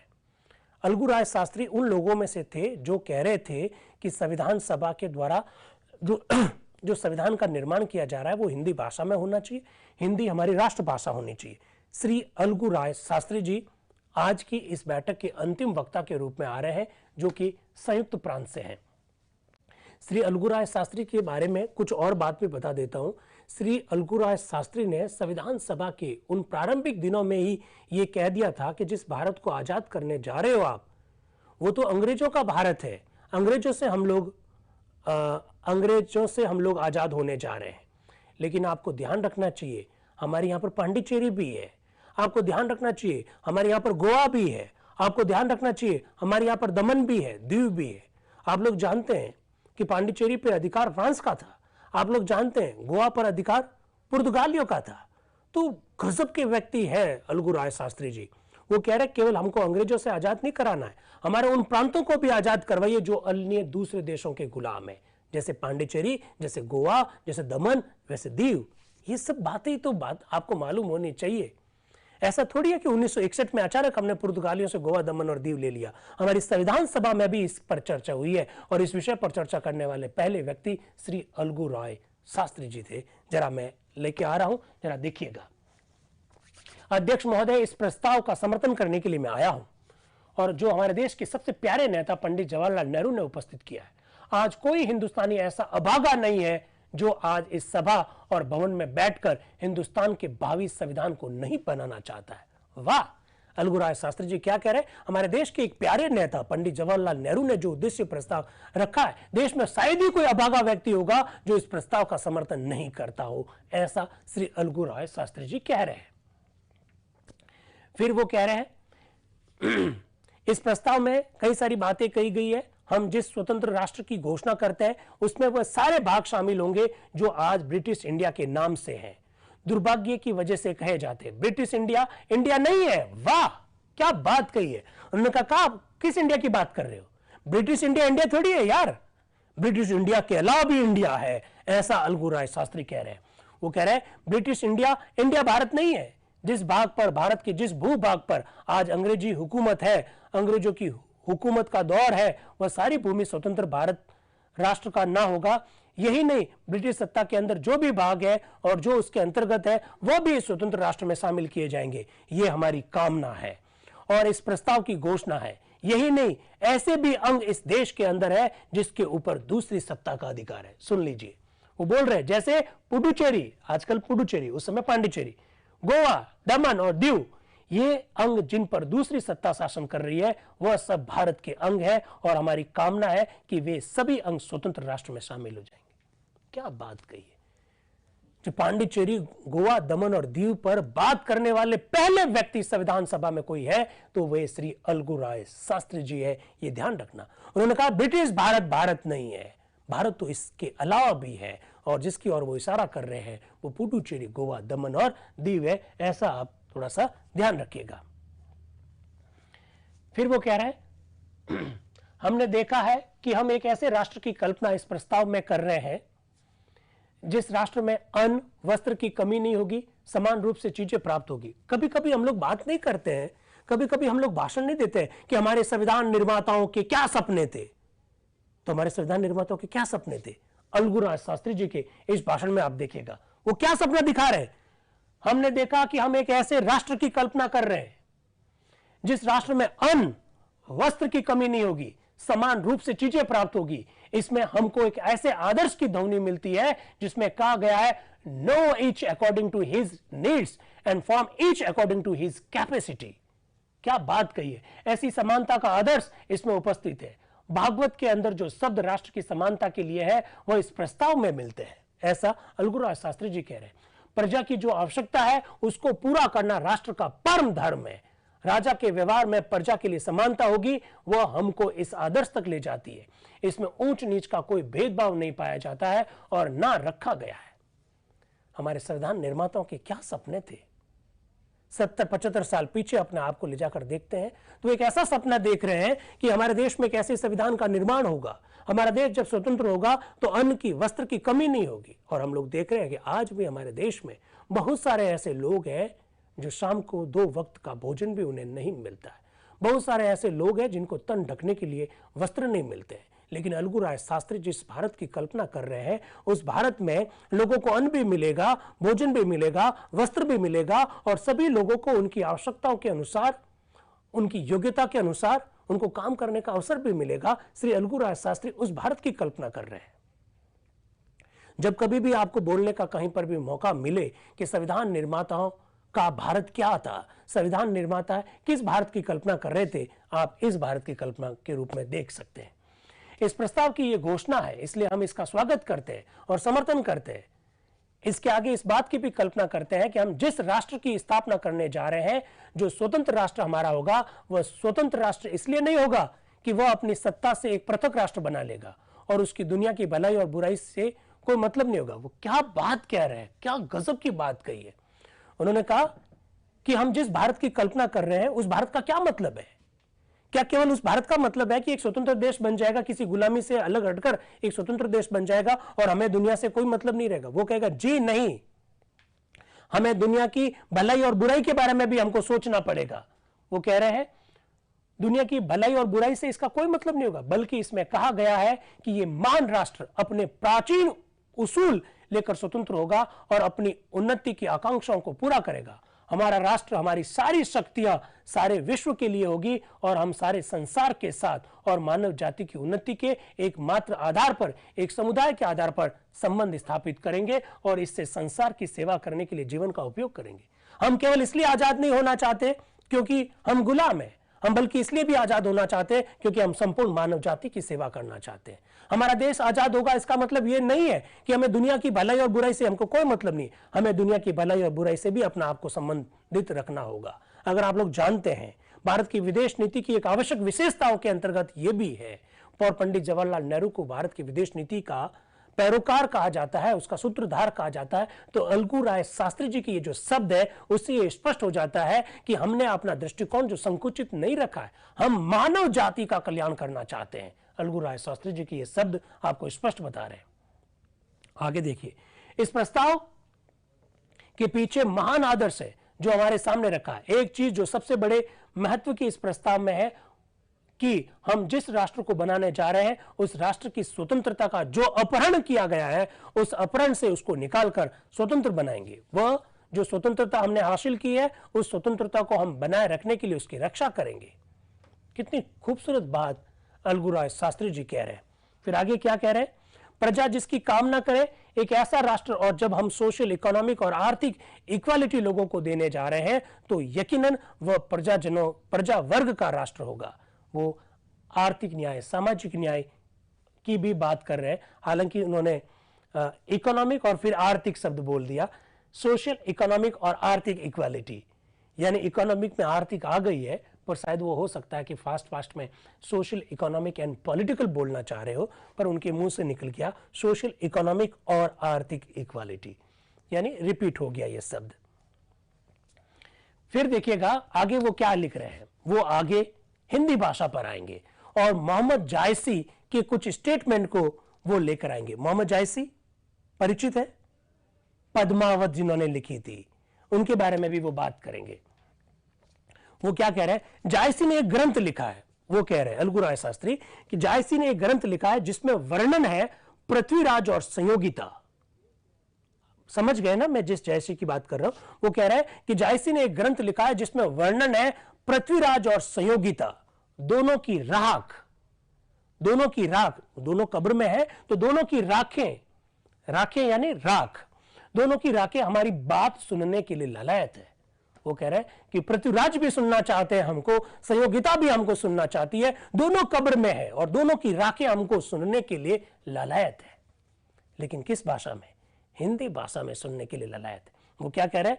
दोनों की राखें हमारी बातें सुनने के लिए ललायत है और सुनना चाहते हैं कि आप क्या करने आए हो, आपकी क्या आकांक्षा है, क्या आदर्श है, यही वह सुनना चाहते हैं। मैं मानता हूं कि टूटी फूटी अंग्रेजी में मैं बोल सकता हूं, मगर मुझे लंदन वालों को नहीं सुनाना है। वो क्या कह रहे हैं? इसको हटाओ जरा, इसको हटाओ। वो कह रहे हैं कि मुझे थोड़ी बहुत अंग्रेजी आती है, मैं टूटी फूटी अंग्रेजी में बोल सकता हूं, लेकिन मैं इंग्लैंड वालों को सुनाने थोड़ी आया हूं, मैं तो मेरी हिंदुस्तान की जनता को सुनाने आया हूं। क्या कह रहे हैं? मैं मानता हूं कि टूटी फूटी अंग्रेजी में मैं बोल सकता हूं, मगर मुझे लंदन वालों को नहीं सुनाना है, अपनी भारतीय जनता को सुनाना है।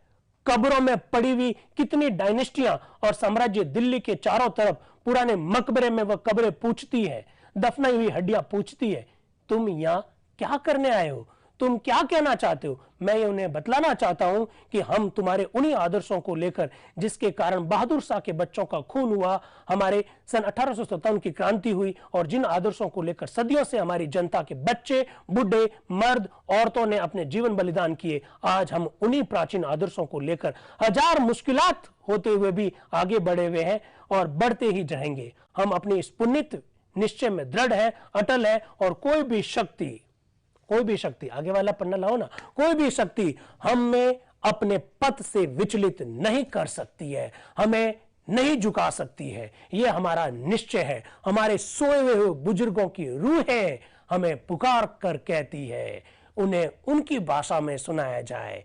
आज उनकी यही आकांक्षा है, उनकी यही कामना है। क्या बात कही है उन्होंने? कहा जो हजारों मकबरे हैं, हजारों जो कब्रें हैं, हजारों जो रूहें हैं, वो चीख चीख कर कहती है कि हमें कुछ सुनाओ, लेकिन हमें अपनी ही भाषा में सुनाओ। क्या कह रहे? हमारे सोए हुए बुजुर्गों की रूहें, हमें इनको दिखाओ, बिल्कुल हाईलाइट करके दिखाओ उन्हें। हमारे सोए हुए बुजुर्गों की रूहें हमें पुकार पुकार कर कहती है, उन्हें उनकी भाषा में सुनाया जाए। आज उनकी यही आकांक्षा है, आज उनकी यही कामना है। ये अलगू राय शास्त्री जी आज संकेत कर रहे हैं कि देश की जनता हिंदी भाषा में सुनना चाहती है। ये अलगू राय शास्त्री आगे जाकर फिर हिंदी भाषा के बहुत बड़े पैरोकार बनेंगे हमारे संविधान सभा में। आगे जरा देखिएगा। इसलिए मैंने हिंदी भाषा में आपके साथ ये निवेदन करने की चेष्टा की है, ये प्रस्ताव सर्वथा सब रूप से मानने के लिए लायक है। जयकर साहब ने इस प्रस्ताव को पोस्टपोन करने की बात कही थी। डॉक्टर अंबेडकर साहब ने भी एक इस संदर्भ में प्ली ली थी, इसकी ओर वो इशारा करना चाह रहे हैं। कौन? अलगू राय शास्त्री। हम अपना कदम आगे बढ़ाएंगे और इस सर्वाधिरी में पढ़कर हम इस काम को छोड़ने वाले नहीं हैं। फिर वो श्यामा प्रसाद मुखर्जी की ओर भी रेखांकित कर रहे हैं। वो कह रहे हैं कि श्री श्यामा का संबोधन, ये जो कश्मीरी सिल्क का जो प्रस्ताव है उसमें एक टाट का पैबंद है, वो भी रिजेक्ट होना चाहिए। जयकर साहब का प्रस्ताव भी रिजेक्ट होना चाहिए, डॉक्टर अंबेडकर साहब का प्रस्ताव भी रिजेक्ट होना चाहिए, डॉक्टर श्यामा प्रसाद मुखर्जी साहब का भी प्रस्ताव रिजेक्ट होना चाहिए। ऐसा वही कह रहे हैं अलगू राय शास्त्री जी। जयकर साहब का जो संशोधन प्रस्ताव है वह भी रिजेक्ट होना चाहिए और अधिकृत रूप से मौलिक रूप में प्रस्ताव स्वीकृत हो जाना चाहिए। ऐसा करके अलगू राय शास्त्री जी अपना वक्तव्य को समाप्त करते हैं। इसके बाद में अध्यक्ष महोदय कहते हैं अब बैठक कल सुबह 11 बजे के लिए स्थगित होती है। इसके बाद सभा 21 जनवरी 1947 की सुबह 11 बजे तक के लिए स्थगित हो गई। दोस्तों, आज हमने बहुत सारी बातें कही, इसको हटाइए। आज हमने बहुत सारी बातें कही। संविधान सभा में उद्देश्य प्रस्ताव पर विभिन्न विद्वानों के विचारों को हमने जाना। संविधान सभा में जो 2 नए सदस्य आए उनके बारे में भी हमने जाना। संविधान सभा के जो प्रतिनिधित्मक स्वरूप पर जो विचार थे उसको भी हमने जाना। मुझे लग रहा है बहुत सारी बातें स्पष्ट हुई होगी। लगभग 2 घंटे तक चर्चा हम लोगों ने की। हालांकि आज 5 मिनट हम लोग लेट चर्चा प्रारंभ किए। इसमें मेरा कोई दोष नहीं है, इसमें मेरा ही दोष है, क्योंकि मैं 5 मिनट लेट आया आप लोगों के बीच में। तो मुझे लगता है कि आप लोगों को ये सारी चर्चा बहुत अच्छी लगी होगी। इनको आपने लिंक भेजा नहीं भेजा? फीडबैक वाला लिंक भेजिए, बार बार भेजिए। भेज दिया, बार बार भेजिए और भेजिए, मेरे सामने और भेजिए, मैं अपनी आंखों से देखना चाहता हूं और इन चेहरों पर भी इनकी हाँ भी लेना चाहता हूं कि इनको फीडबैक का यस। ये देखिए लिंक आप लोगों को मिल रहा है, आप देख पा रहे हैं बिल्कुल। तो ये अब देखिए 10 बज गई है, 9:59 हो गए हैं, 11 बजे तक ये लिंक जीवित रहेगा। ये जीवित रहेगा मतलब 11 बजे से पहले पहले आपको अपना फीडबैक देना है। कल 226 लोगों के फीडबैक हमको प्राप्त हुए हैं, इसका मतलब 226 लोग हैं जिन्होंने फीडबैक भर के दिया है। इसका सीधा सा मतलब है कि बहुत सारे लोग जो है, जूम पर कितने लोग जुड़े हुए अभी मुझे प्रेजेंट संख्या बताओ जरा। अभी 132 लोगों की संख्या मुझे दिखाई दे रही है। कल 226 लोगों को फीडबैक प्राप्त हो गया, इसका मतलब कहीं ना कहीं गफलत है। गफलत ये हुई कुछ लोगों ने अपने मित्रों को फीडबैक का जो लिंक है वो शेयर कर दिया है। कोई बात नहीं, शेयर कर दीजिएगा, मुझे कोई दिक्कत नहीं है, लेकिन प्रश्न जो पूछा गया है उसका तो जवाब आपको देना पड़ेगा। तो आज के लिए इतना काफी है, बाकी सारी बातें हम लोग कल करते हैं। 21 जनवरी 2022 को चर्चा करेंगे, 21 जनवरी 1947 की। Thank you very much, wish all the best, thank you.